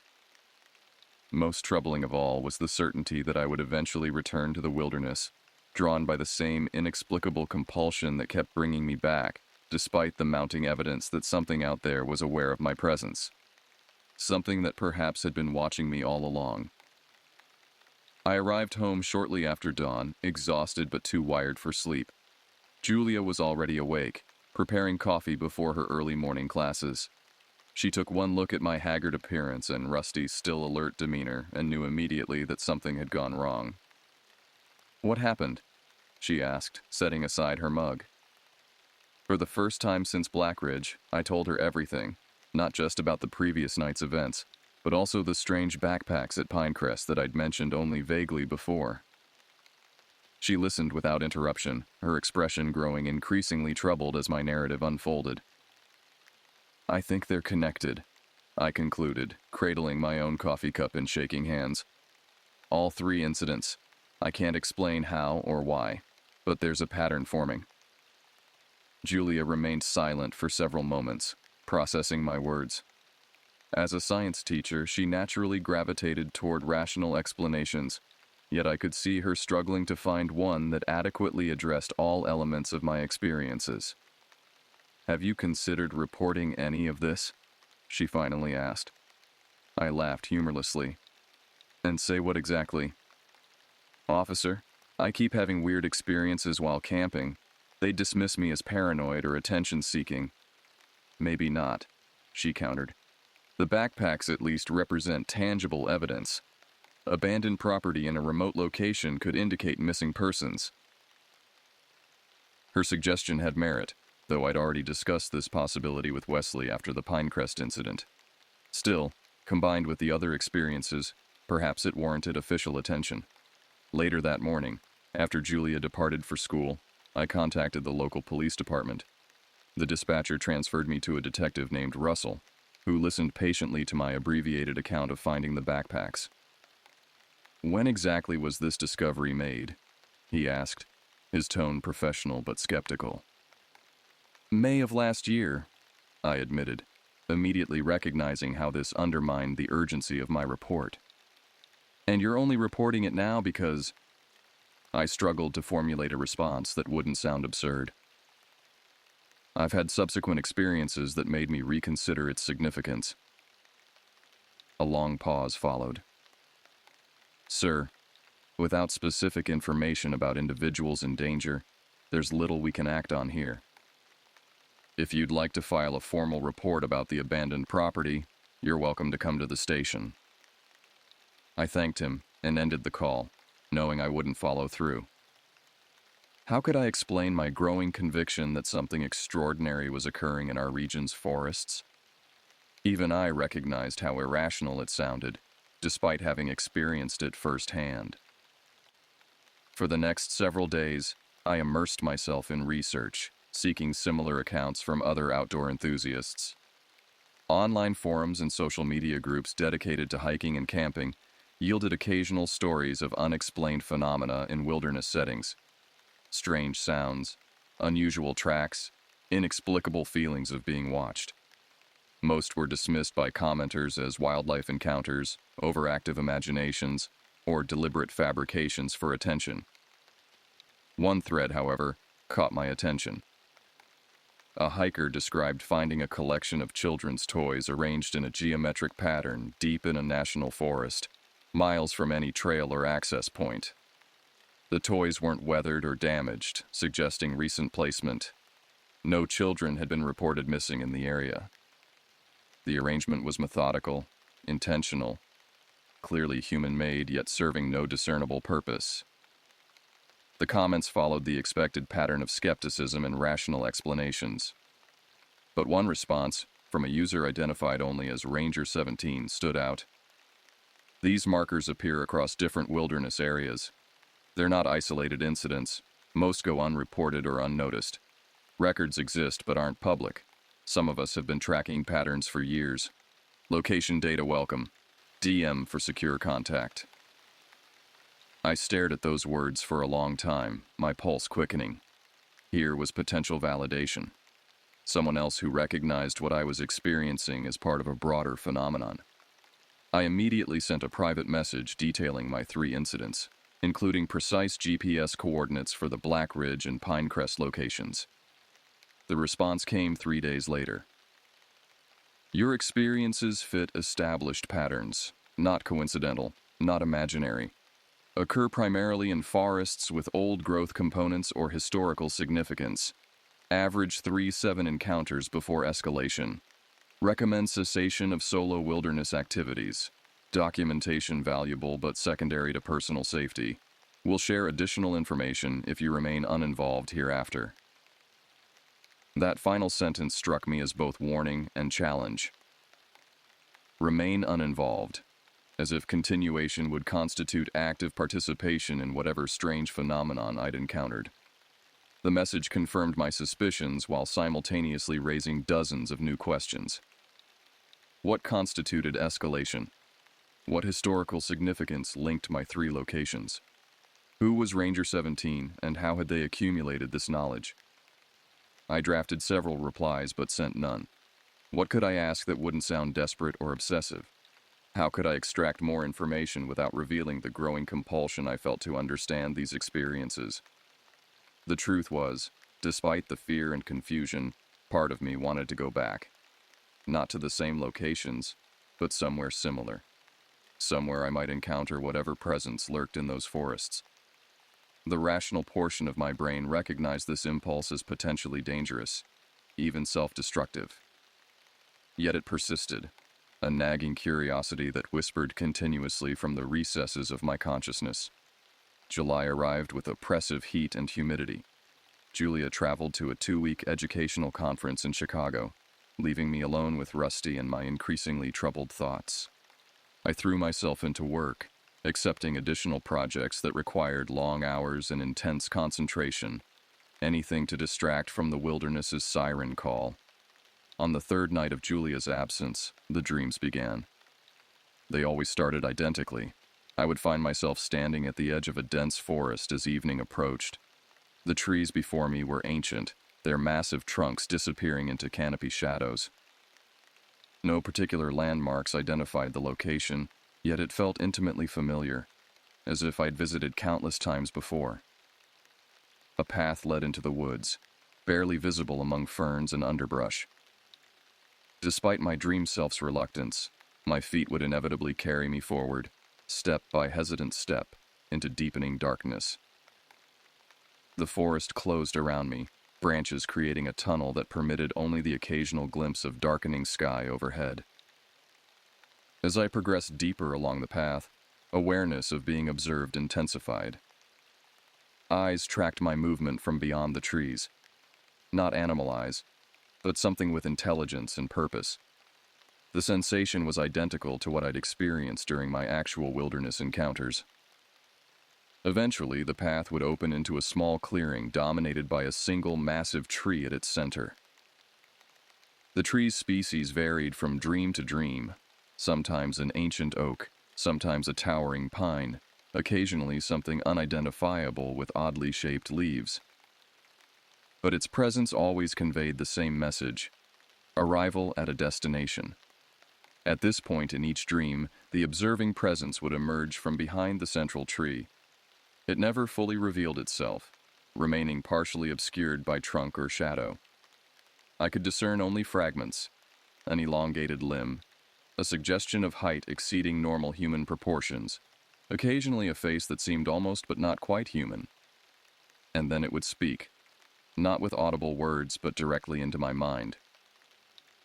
The content varied nightly, but the essence remained consistent. You've seen the signs. You've felt our presence. The forest has marked you. Return to complete what began at Blackridge. I would awaken immediately after this communication, drenched in sweat despite the air conditioning. Heart racing so violently, I feared cardiac arrest.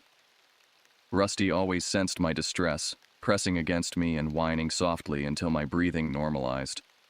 After the 5th consecutive night of this dream, I contacted Wesley. We hadn't spoken about Pinecrest since our return, maintaining the unspoken agreement to pretend it never happened. His response to my text was immediate. Meet me at Carlton's, 7 p.m. Come alone. Carlton's was a quiet pub on the outskirts of town, known for its subdued atmosphere and private booths. I arrived early and secured a corner table far from other patrons. Wesley appeared precisely at 7, sliding into the seat opposite me with a nod of greeting. You look terrible, he observed after ordering drinks. Haven't been sleeping well, I admitted. Because of the dreams. It wasn't a question. I stared at him, momentarily speechless. How did you know? Wesley glanced around, ensuring no one was within earshot. Because I've been having them too, since Pinecrest. Not every night, but regularly. Always the same basic scenario: forest, path, clearing, tree, and the entity behind it. Relief flooded through me, followed immediately by renewed fear. If Wesley experienced the same dreams, this wasn't merely psychological aftermath from strange encounters. Something more was happening. Something that transcended normal explanation. What does it say to you? I asked quietly. That I'm needed. That we both are. That we've been chosen for something. He paused as our drinks arrived, waiting until the server departed before continuing. But there's more. I've been researching similar incidents. Strange wilderness encounters. Unexplained phenomena in remote forests. They're not random. They cluster in certain regions, around specific types of locations. I told him about Ranger 17's message, and he nodded as if expecting this information. There are others tracking these events. Some are former Rangers like me, others are researchers. A few are people who've had experiences similar to ours. They communicate carefully, stay under the radar.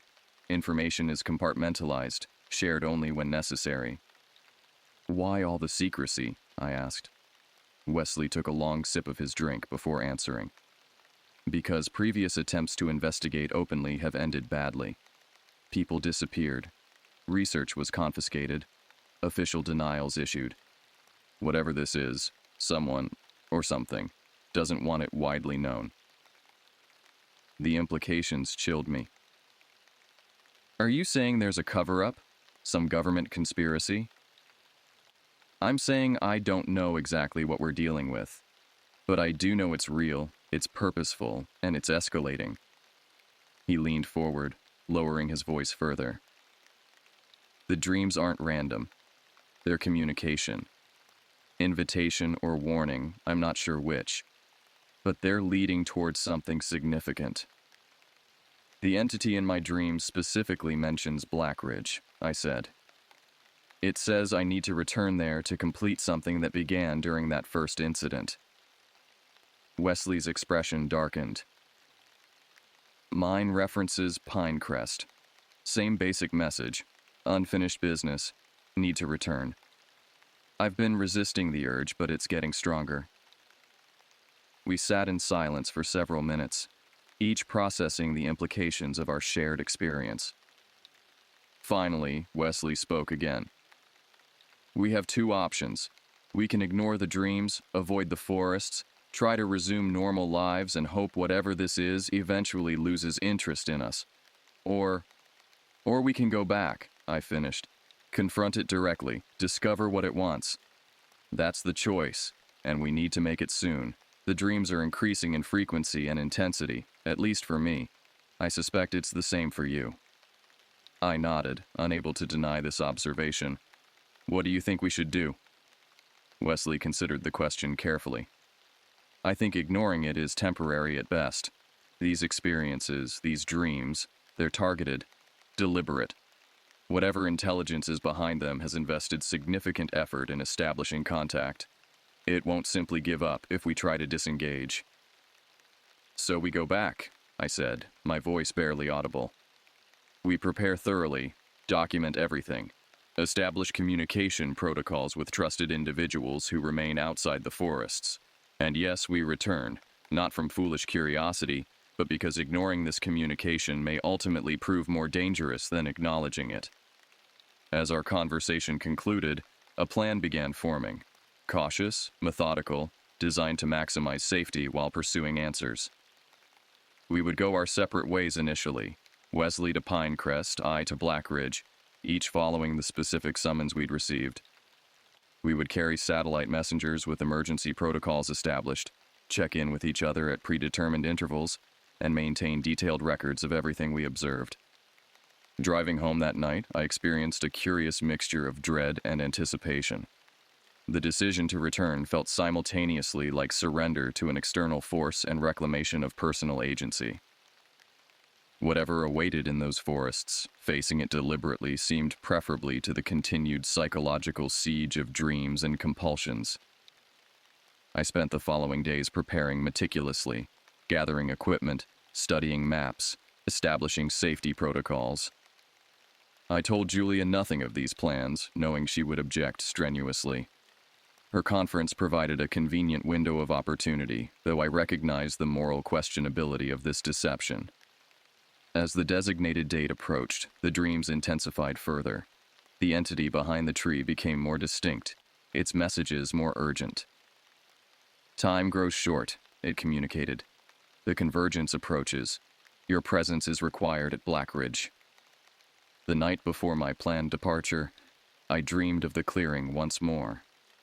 But this time, the entity stepped fully into view, revealing its complete form for the first time.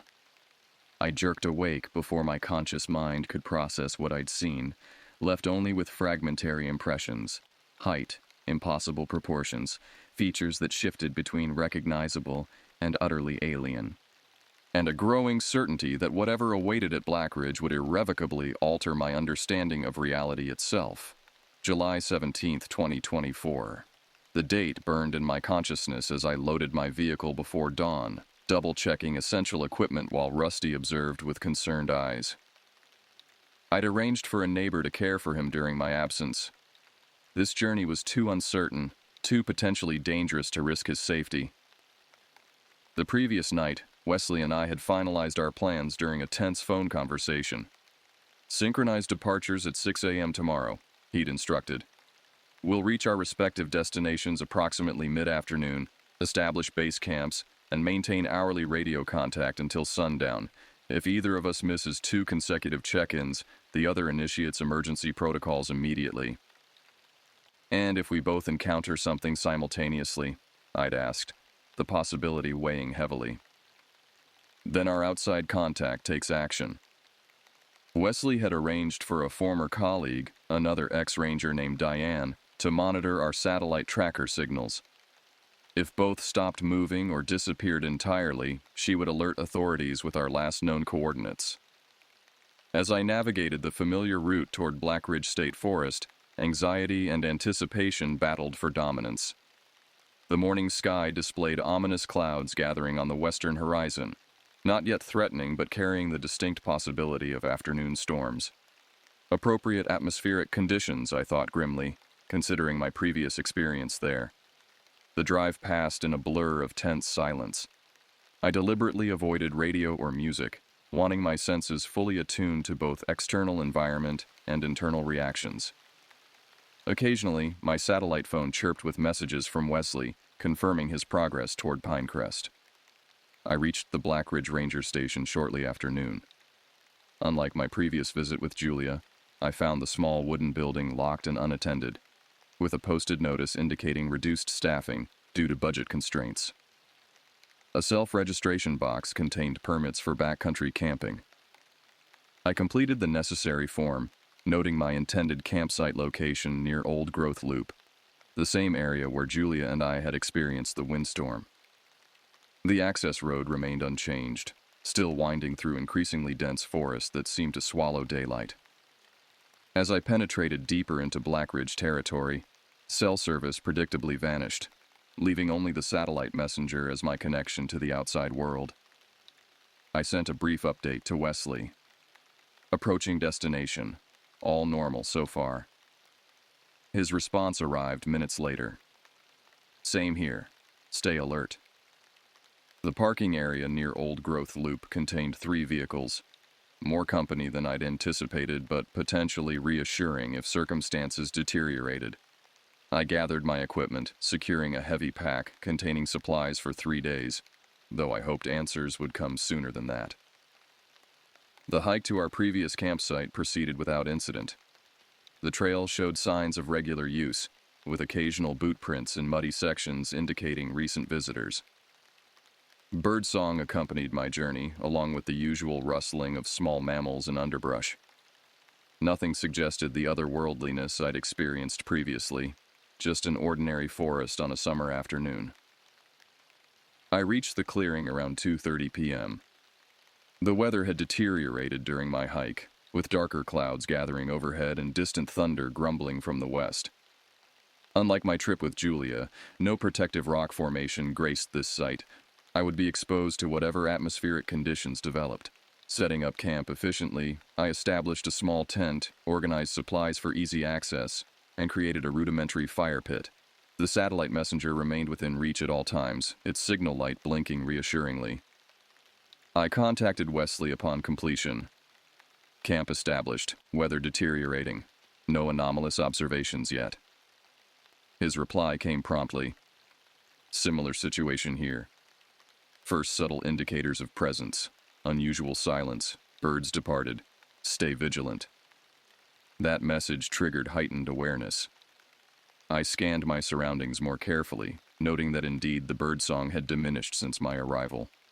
Not complete silence, but a definite reduction in natural forest sounds. The wind stirred tree branches overhead, creating a whispering susurration that seemed almost language-like when I didn't focus directly on it. I completed my preparations as daylight began fading prematurely under the influence of the gathering storm. The air felt electrically charged, raising the hair on my arms despite the warm temperature.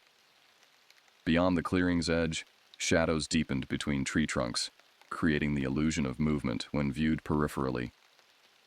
At 6 p.m., I messaged Wesley again. Conditions intensifying, storm approaching, definite sense of presence now.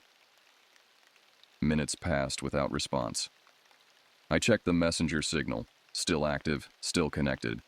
I sent another message. Wesley, status update needed. Nothing.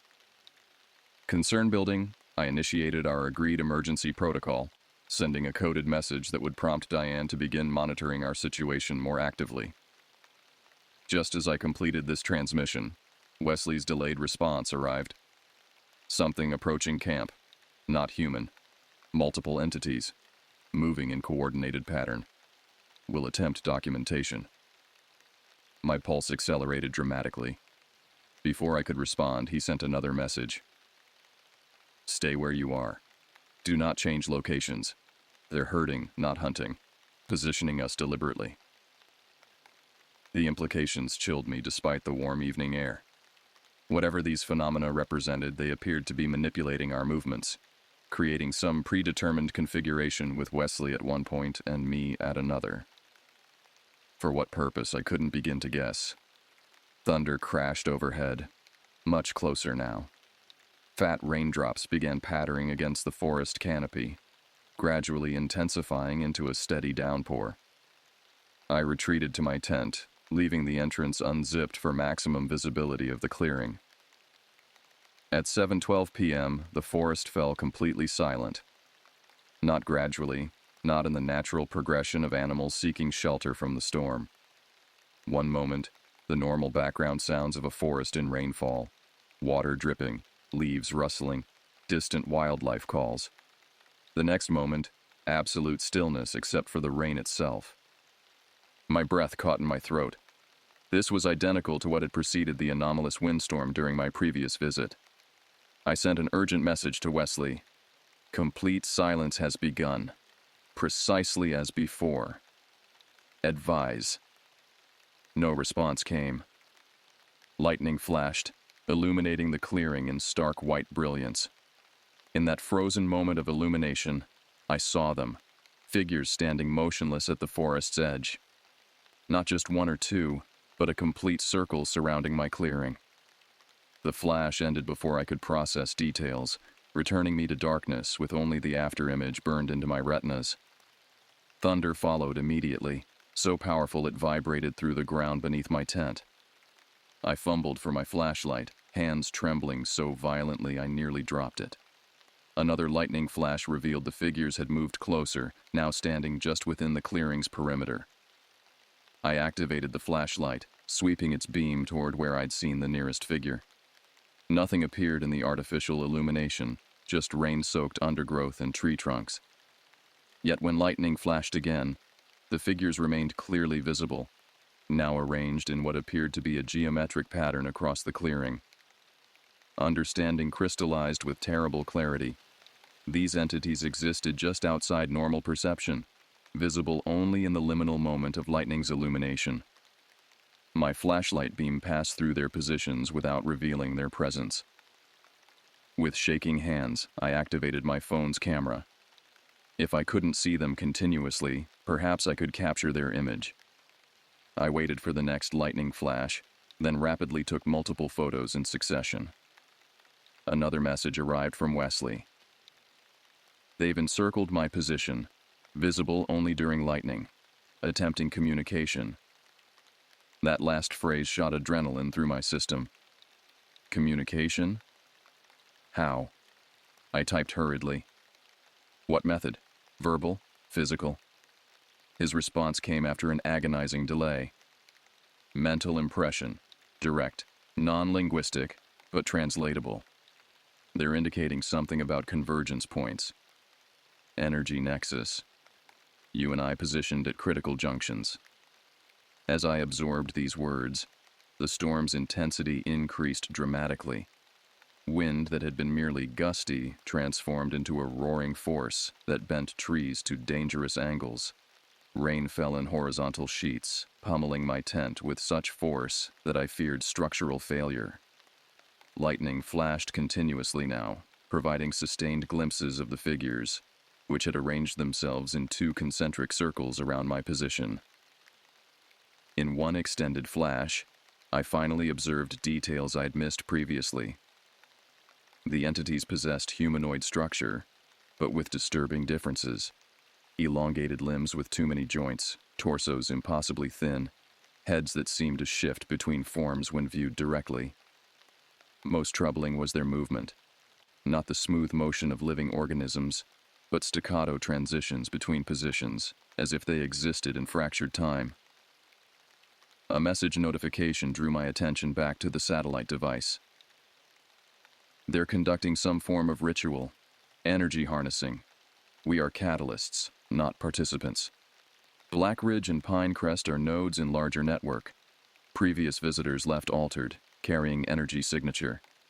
That's why we were drawn back. Completion of circuit. Wesley's assessment aligned with the sensations flooding through me. My skin tingled with electrical energy that had nothing to do with the storm. The air inside my tent seemed to thicken, becoming viscous around my limbs. Each breath required conscious effort, as if oxygen itself had transformed into something not quite suitable for human lungs. Another message appeared. Don't resist. Resistance intensifies effects. Allow process to complete. Easy for him to say, I thought desperately. My heart hammered against my ribs with such force I feared cardiac damage. My vision blurred at the edges, narrowing to a constricted field that pulsed in rhythm with the lightning. In what seemed like both an eternity and an instant, energy surged through the clearing. Not lightning. Something different. Something that emanated from the entities themselves. It flowed like water, like electricity, like something for which human language has no adequate comparison. It connected the figures in luminous lines, creating a complex geometric pattern with my tent at its center. And then it reached me. The sensation defies description. Imagine every cell in your body simultaneously disassembling and reassembling, but with slight alterations each time. Imagine consciousness stretched across multiple dimensions, fragmenting into countless perspectives that somehow remain unified. Imagine knowledge flooding your mind in volumes too vast for comprehension, leaving only impressions of concepts too alien for human understanding.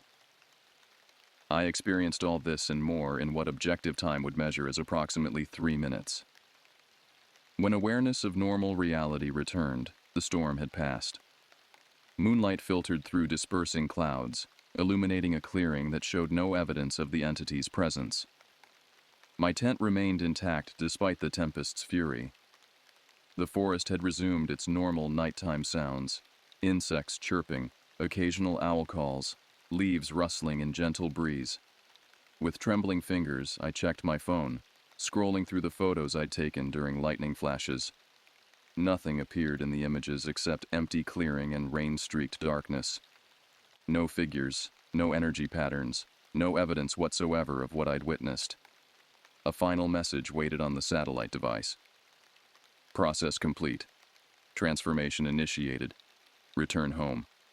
Effects will manifest gradually. We are changed, but not as they intended. Something intervened. Discussion required in person. Wesley's cryptic message offered more questions than answers, but one phrase resonated particularly. Not as they intended. Whatever ritual or process these entities had conducted, something had altered its outcome. Whether positively or negatively remained unclear. I spent that night in a state of hyper-awareness, unable to sleep despite profound exhaustion. Every forest sound registered with crystalline clarity.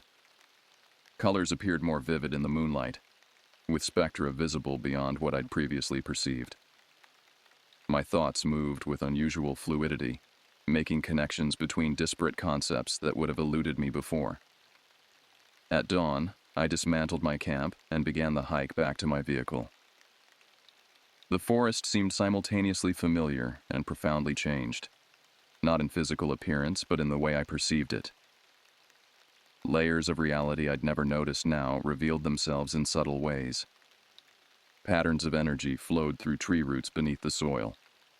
Information transferred between plants via networks invisible to normal human perception. The entire ecosystem functioned as a unified intelligence, aware of itself and every organism within its boundary. And it was aware of me, watching with billions of perspectives simultaneously. I reached my vehicle shortly after 10 a.m., finding a message from Wesley, waiting. Heading home. Meet at Carlton's tomorrow noon. Rest today. Allow integration. The drive back passed in a haze of new perceptions and racing thoughts. By the time I arrived home, exhaustion had overtaken the initial effects of whatever transformation had occurred. I collapsed into bed, falling immediately into dreams filled with geometric patterns, ancient forests, and entities that existed between moments of conventional time. I awoke 18 hours later with absolute clarity about one thing. Wesley and I had been changed fundamentally, and there was no going back to who we had been before.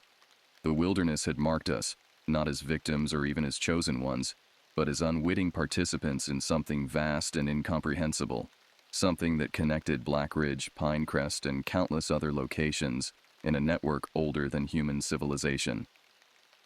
The final chapter of this strange narrative remained unwritten, but I knew with certainty that my experiences in the wilderness had only just begun. The meeting with Wesley at Carlton's pub confirmed my suspicions. He appeared physically unchanged, the same weathered face, the same cautious eyes, but something fundamental had shifted in his demeanor, in the way he processed and responded to the world around him. "You feel it too," he said immediately, sliding into the booth across from me. Not a question, but a statement of observed fact. I nodded. Everything's more.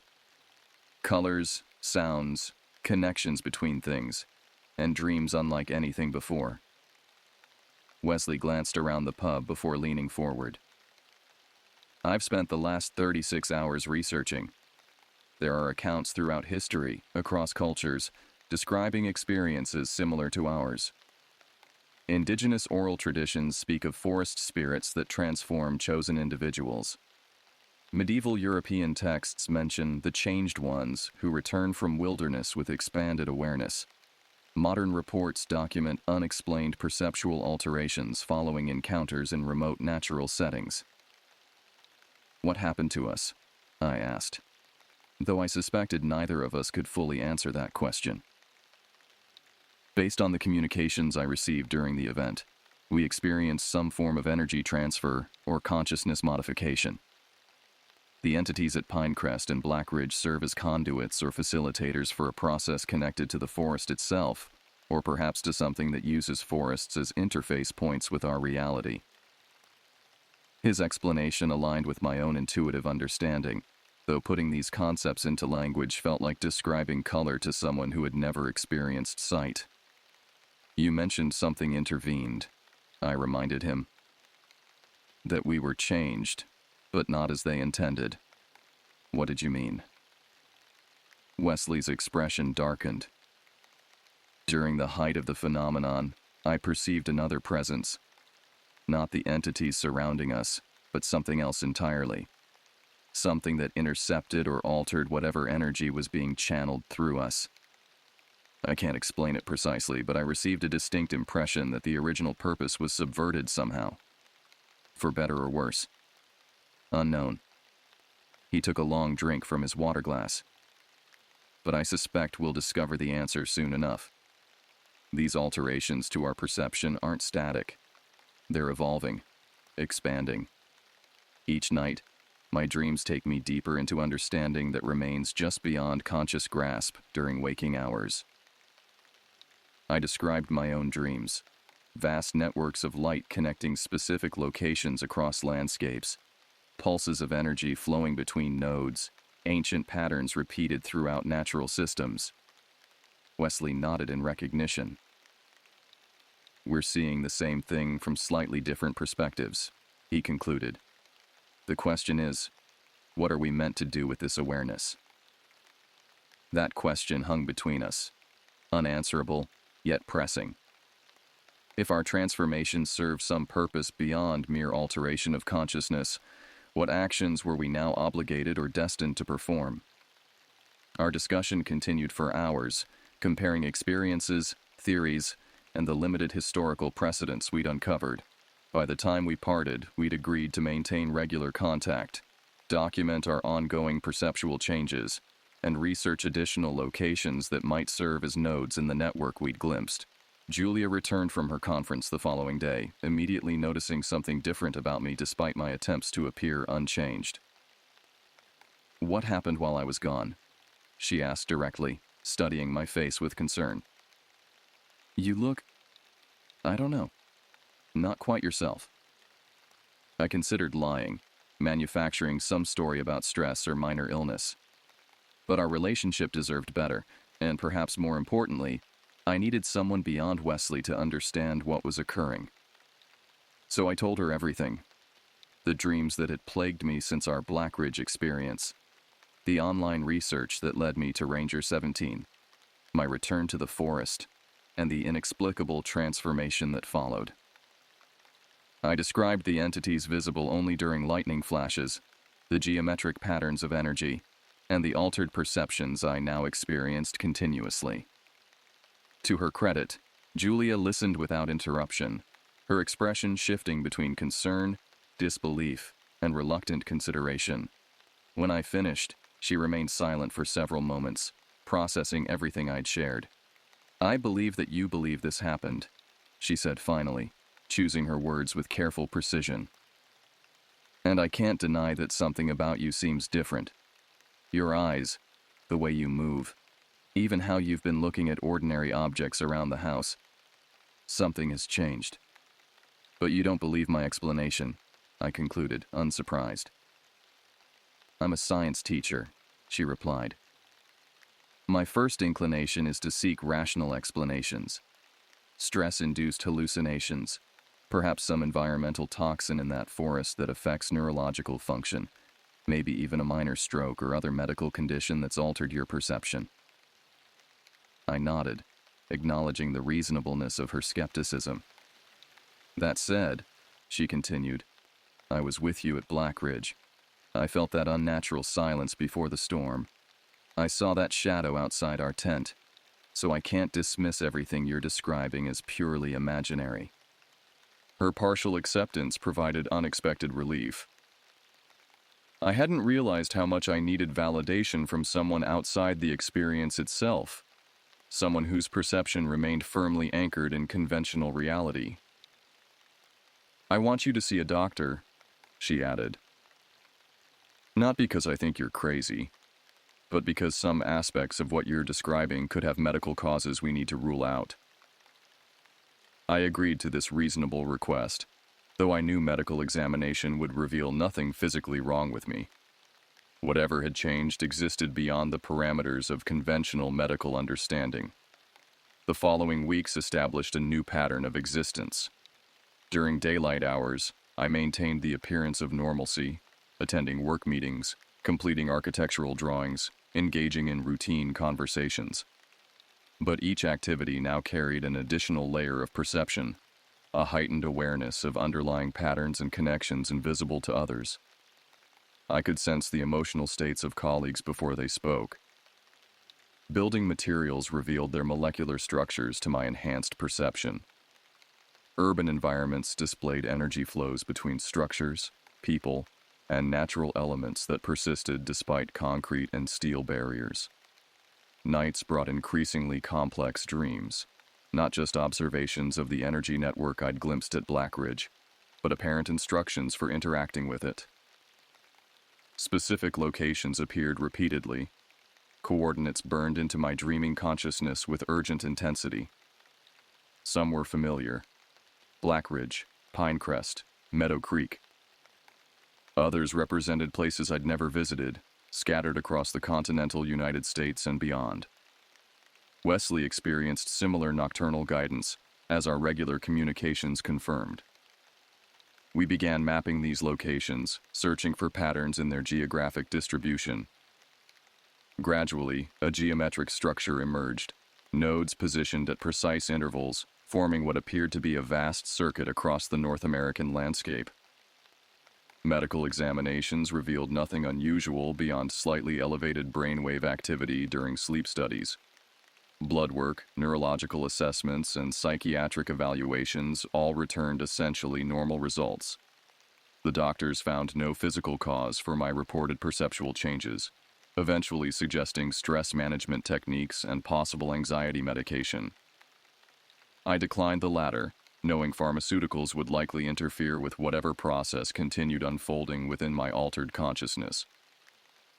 Julia accepted the medical findings with visible relief, though her skepticism regarding my supernatural explanation remained firmly intact. By mid-August, the dreams had coalesced into unmistakable directives. 3 specific locations demanded attention: the original sites at Blackridge and Pinecrest, plus a third location in northern Michigan called Whispering Pines Nature Preserve. Wesley and I needed to visit these sites simultaneously, performing specific actions at precisely coordinated moments to complete the circuit disrupted during our previous encounters. "It's too dangerous," Julia argued when I explained the necessity of this triplet expedition. "You have no idea what might happen if you follow these instructions from your dreams."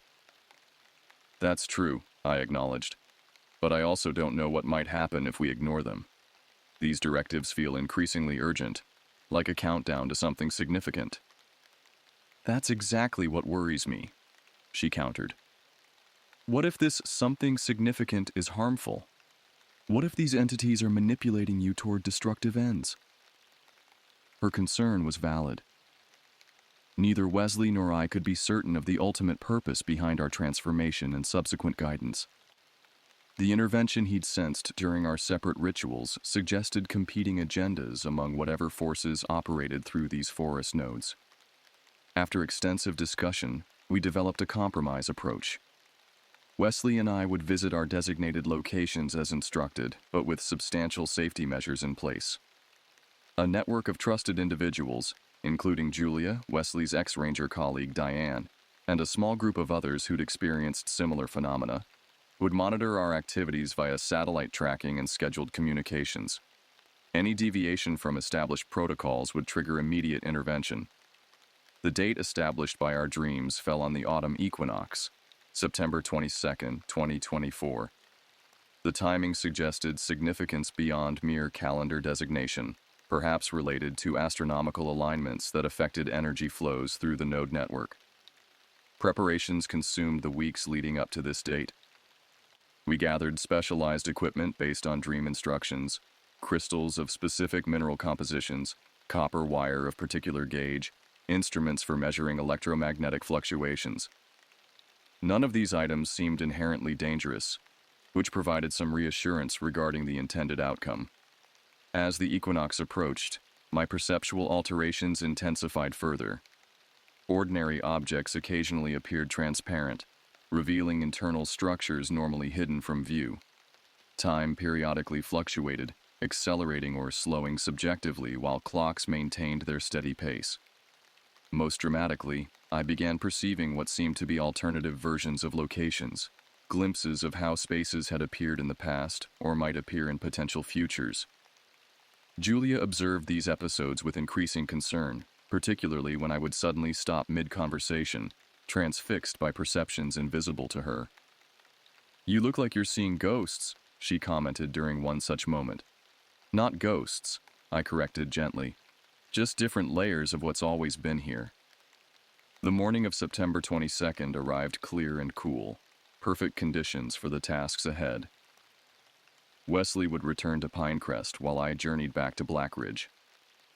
A woman named Eleanor, who'd experienced her own wilderness transformation 3 years earlier, volunteered to complete our triad at Whispering Pines in Michigan.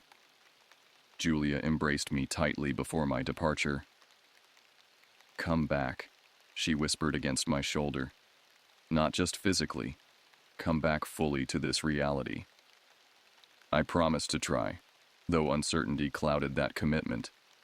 Whatever completion awaited at Blackridge might further transform my consciousness, rather than restoring it to conventional parameters.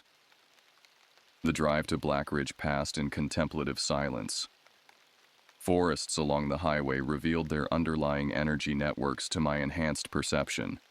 Root systems transmitting information, mycological webs connecting disparate organisms, subtle electromagnetic fields generated by living communities.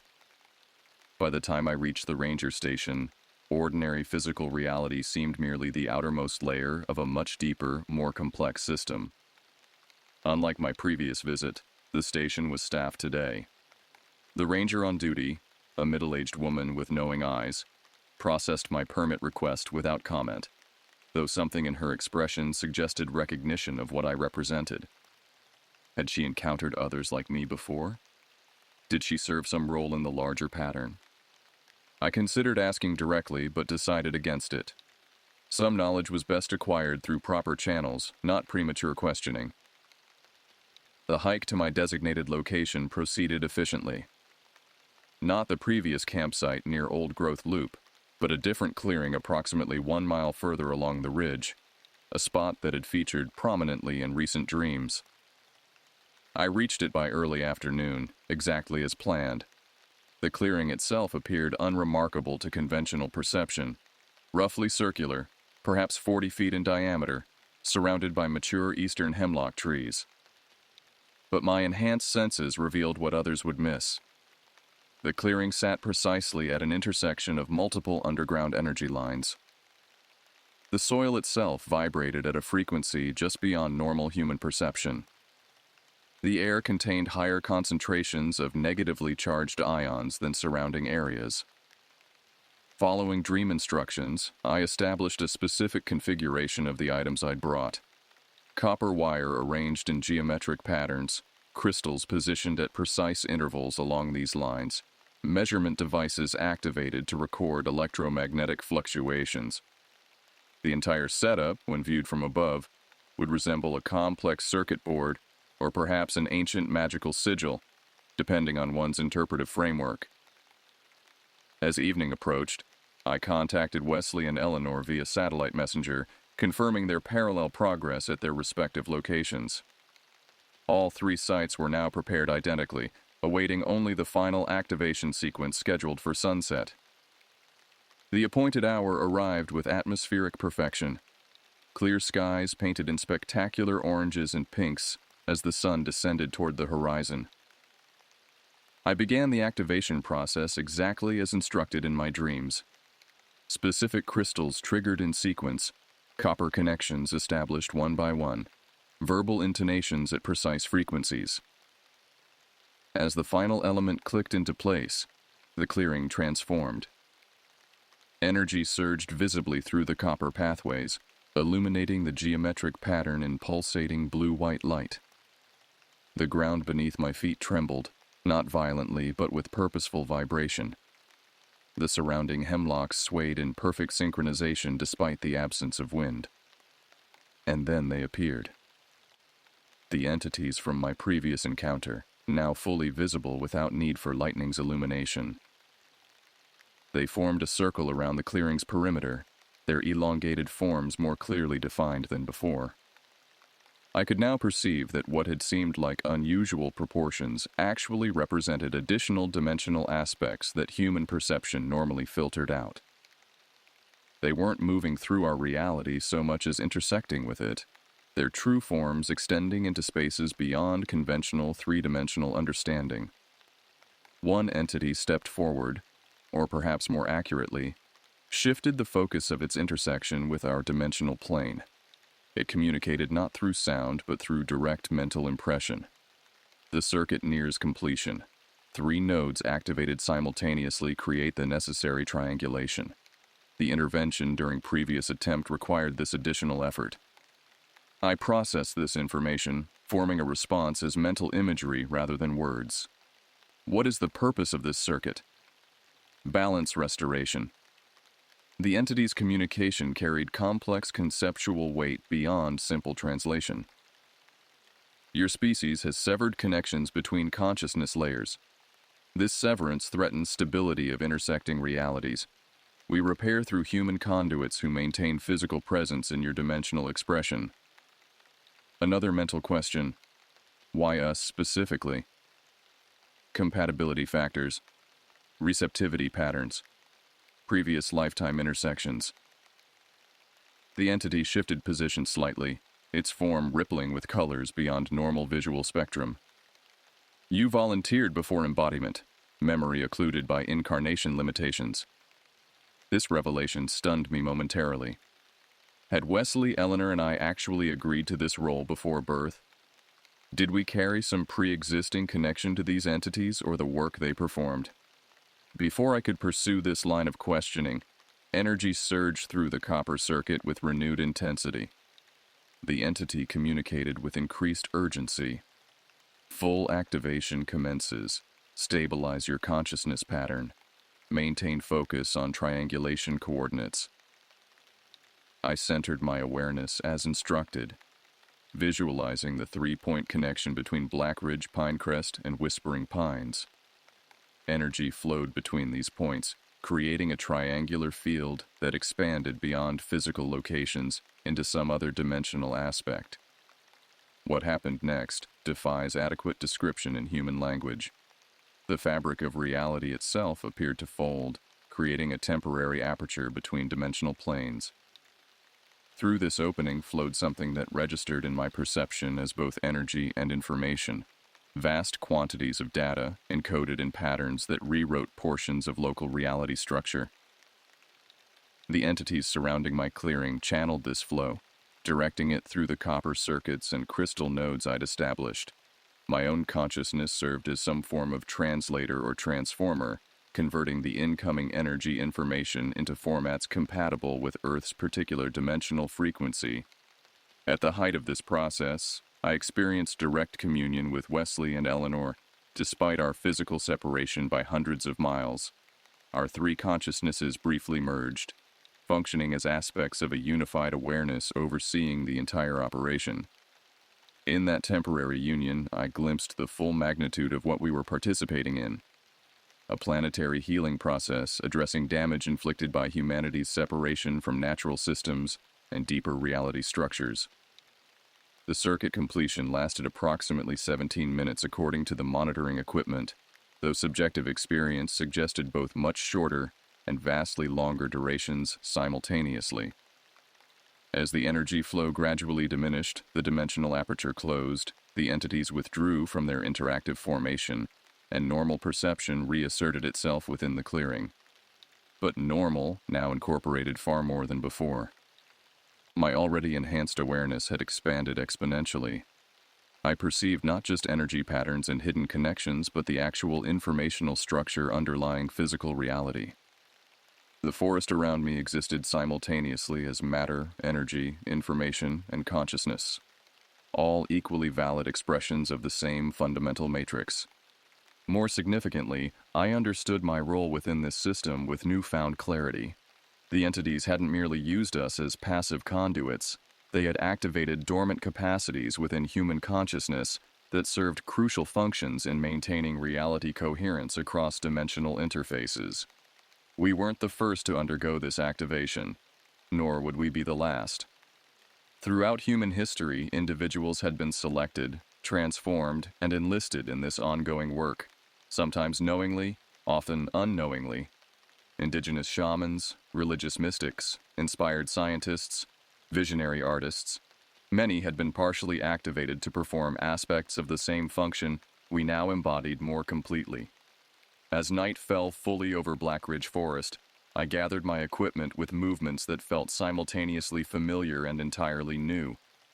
My body operated with heightened coordination, responding to thought with unprecedented precision. The copper circuits and crystals, having served their catalytic purpose, now appeared as ordinary objects once more, though I could still perceive the energetic imprints they carried.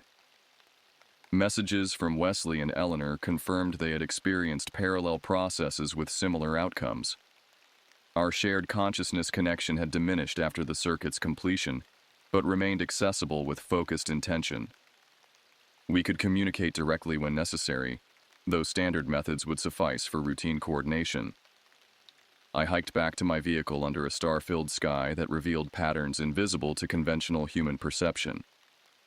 Cosmic energies connected directly to the forest network beneath my feet, the entire system pulsating with purposeful activity that had always existed beyond unaided awareness.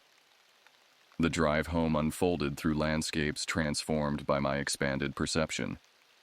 Urban areas revealed themselves as complex energy systems interacting with natural patterns in both harmonious and discordant relationships. Human beings appeared as multidimensional entities temporarily focused in physical forms, their true nature extending far beyond bodily limitations.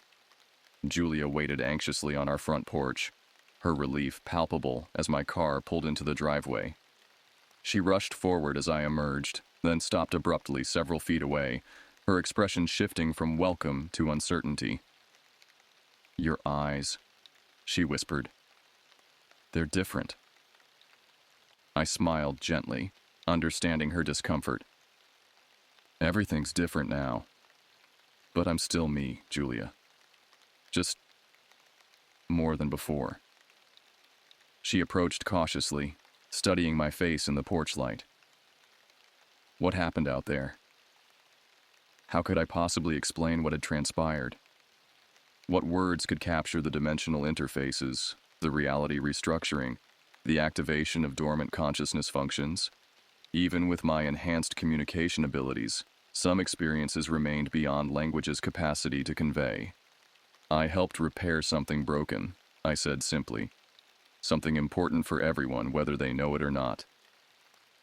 Julia touched my face hesitantly, as if verifying I remained physically present despite the obvious changes in my consciousness. "Will you stay? Here with me in this life we've built?" The question contained layers of meaning. Would I remain connected to conventional human experience despite my transformation? Would I continue participating in ordinary relationships and responsibilities? Or would my expanded awareness draw me away from such mundane concerns toward more esoteric pursuits? "I'll stay," I promised, embracing her gently. That's part of the purpose. To bridge worlds, rather than abandon either. The entities showed me that integration serves the greater function better than separation. Relief softened her features, though uncertainty lingered in her eyes. "These entities, are they finished with you now? With Wesley and the others?" I shook my head slowly. No. What happened today was just the first major circuit completion. There will be others at different locations, forming larger patterns over time. But we have breathing space between activation events, time to adjust, to understand, to prepare for subsequent phases. We entered our home together, the familiar space now overlaid with energy patterns and informational structures I hadn't perceived before my transformation. Our cats approached cautiously, sensing the changes in my auric field, but recognizing my essential identity beneath the alterations. That night, lying beside Julia in the darkness of our bedroom, I gazed through the ceiling into the star-filled sky beyond, perceiving connections between cosmic patterns and the subtle energies flowing through our home, our town, our planet. Everything connected in networks of meaning and purpose, operating according to principles that transcended random chance or mechanical causality. The wilderness had indeed changed me, initiating a transformation that continued unfolding with each passing day. But unlike the horror stories humans tell about such encounters, this change represented not corruption or destruction, but evolution. The activation of capacities long dormant in human consciousness, waiting for the precise conditions that would allow their expression. Julia slept peacefully beside me, her breathing steady and natural. Though she couldn't yet perceive what I now saw, something in her deeper awareness recognized and accepted the transformation's validity. Perhaps someday she too would experience activation, joining the growing network of awakened consciousness nodes scattered across the planet. Until then, I would serve as bridge between worlds, walking simultaneously in ordinary reality and the expanded awareness beyond it, translating between perspectives when necessary, contributing to the healing work that had only just begun. Outside our window, the night forest whispered in patterns both ancient and ever-changing, its consciousness intertwined with mine through connections that had always existed, waiting only for recognition to spring into active collaboration. 1 year has passed since the triangulation event at Black Ridge Pinecrest and Whispering Pines. In that time, my perception has continued evolving, revealing layers of reality previously inaccessible to human consciousness. What began as enhanced sensory awareness has expanded into direct knowing, apprehension of information structures underlying physical manifestation. Wesley, Eleanor, and I maintain regular contact, comparing experiences and coordinating activities related to our ongoing role in the restoration process. We've identified 7 additional individuals who underwent similar transformations at different locations across North America, Europe, and Asia. Together, we form what might be described as a functioning circuit within the larger planetary system, human interfaces connecting dimensional expressions that would otherwise remain separated. Julia has adapted to my altered state with remarkable resilience, though she still perceives only glimpses of what I experience continuously. On rare occasions, usually during moments of deep connection between us, her awareness temporarily expands to include aspects of the enhanced perception I now take for granted. These brief windows into my reality have gradually eroded her skepticism, replacing it with cautious acceptance. I still don't understand it completely, she admitted during a recent conversation. But I've seen enough to know it's real. Not delusion or fantasy, but a genuine expansion of consciousness. My professional life continues, though with significant modifications. Architectural design now incorporates awareness of energy flows and information fields affecting human experience within built environments. My firm initially regarded these considerations with skepticism, but has gradually recognized their practical value in creating harmonious, functional spaces. Projects incorporating these principles consistently receive exceptional client feedback, often described in terms of feeling right or naturally comfortable, without clients understanding exactly why. The entities we encountered during our forest experiences maintain occasional communication, though less directly than during activation events. They exist primarily in dimensional expressions adjacent to our physical reality, intersecting with Earth's particular frequency band at specific locations, usually ancient forests, certain geological formations, or powerful water features. Their purpose remains consistent: repair and maintain connections between reality layers that human consciousness has primarily forgotten or deliberately severed. This separation wasn't inherently malevolent, but emerged as an evolutionary stage, a necessary period of differentiation allowing certain aspects of consciousness to develop independently before reintegration. The problem arose when this temporary separation calcified into apparent permanence, creating dysfunction within interconnected systems that require balanced information flow to maintain coherence. Our role as human interfaces serves this reintegration process. By maintaining physical presence in conventional reality while simultaneously accessing expanded awareness, we create bridges between dimensional expressions that allow necessary information transfer without disrupting established patterns too abruptly. The work continues in cycles, with intensive activation events interspersed with periods of integration and preparation. Each completion circuit expands the network of conscious connection, gradually re-establishing coherence across previously separated domains. The entities provide guidance regarding timing and methodology, but increasingly we understand these processes directly, requiring less external instruction. Last month, Wesley, Eleanor, and I participated in the second major triangulation event, activating nodes in Colorado, Arizona, and New Mexico simultaneously. The energy transfer substantially exceeded our previous experience, suggesting progressive amplification as the network expands. 4 additional participants activated secondary nodes in surrounding states, creating a resonance field that stabilized and extended the primary triangulation effect. Following this activation, my perception expanded further, revealing what might be described as parallel probability streams, alternative expressions of reality that exist simultaneously within the same approximate space, but at different vibrational frequencies. These alternatives aren't separate worlds in the science fiction sense, but rather varied expressions of possibility within a unified field of consciousness. Most humans perceive only the particular probability stream their awareness has been conditioned to recognize, filtering out alternatives as effectively as we filter out certain wavelengths of light or sound. My activated perception now registers these multiple streams simultaneously, allowing conscious navigation between them under certain conditions. This capability explains phenomena long relegated to superstition or imagination: prophetic dreams, déjà vu experiences, intuitive flashes, and synchronicities. These represent momentary slippages between probability streams, brief perceptions of alternative expressions normally filtered from awareness. The implications extend beyond individual experience to collective human development. As our network of activated consciousness expands, we're establishing conditions that will eventually allow larger segments of humanity to access these expanded perceptions naturally. Not everyone will experience full activation.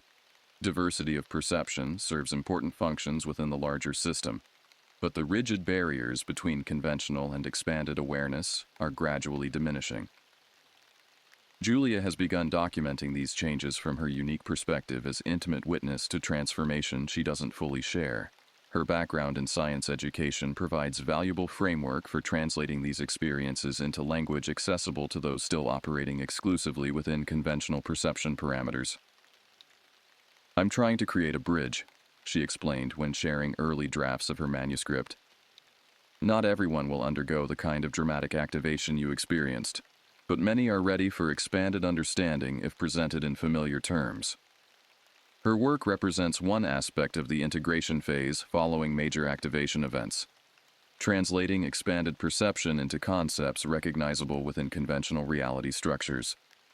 Others in our network perform similar functions through artistic expression, technological innovation, scientific research, and direct mentorship of individuals showing early signs of spontaneous activation. The entities approve of these translation efforts, recognizing that forced or premature expansion of consciousness often creates dysfunction rather than integration. Evolution proceeds most harmoniously when each system develops according to its inherent timing, while maintaining appropriate connections with larger structures. During recent communion with entity consciousness, I received clearer understanding of the historical context for current activation processes. Throughout Earth's developmental history, cycles of separation and reintegration have occurred repeatedly, each serving specific evolutionary functions. The current cycle began approximately 12,000 years ago with the emergence of agricultural civilization and attendant shifts in human relationship with natural systems. This period of separation allowed development of certain cognitive capacities, technological innovations, and social structures that will ultimately serve larger evolutionary purposes once properly reintegrated with aspects temporarily forgotten.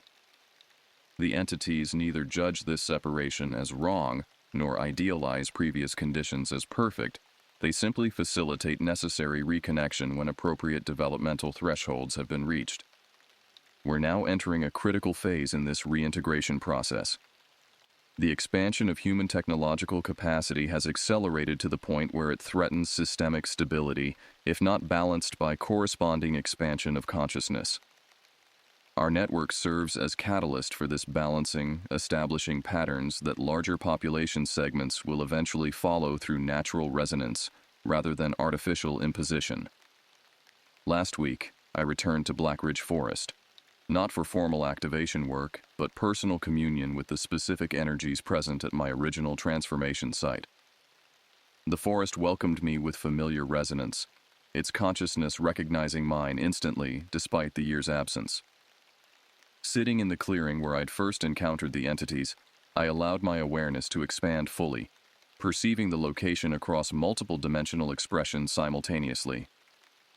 In one probability stream, the clearing remained unchanged from my last visit. In another, a massive tree had fallen during winter storms, creating new growth patterns in the suddenly sunlit understory. In yet another, human activity had expanded into this previously remote area, altering energy flows and relationship patterns. All these expressions existed simultaneously, each valid within its particular frequency range. My expanded perception encompassed them without contradiction or confusion, recognizing them as varied aspects of unified reality rather than competing versions requiring exclusionary choice. As twilight descended over the clearing, entity presence manifested more directly than usual outside formal activation events. Their communication carried congratulation and confirmation. Our work progressed according to appropriate patterns, with activation phases proceeding as needed despite adjustment requirements following the intervention during initial encounters. Intervention? I questioned, recalling Wesley's sensation of something altering the intended outcome during our separate forest experiences. The entity clarified. Competing consciousness expressions had attempted to direct activation energy toward purposes serving separation rather than integration. This intervention hadn't defeated the activation, but had necessitated additional triangulation events to establish proper connection patterns. The competing expressions weren't evil in human moral terms, but represented aspects still benefiting from continued separation phases. As darkness enveloped the forest, I perceived these competing expressions directly. Consciousness operating through dimensional interfaces similar to those our entities utilized but oriented toward maintaining or extending separation rather than facilitating integration. Their presence registered as discordant patterns within otherwise harmonious energy flows, creating interference that required compensatory adjustments within our activation network. This revelation expanded my understanding of our role significantly. We weren't simply repairing accidental damage to reality coherence, but participating in something more complex. A negotiated transition between evolutionary phases where different aspects legitimately served varied functions within the larger system. I shared this understanding with Wesley and Eleanor upon returning home, finding they had received similar clarification through their own communion experiences.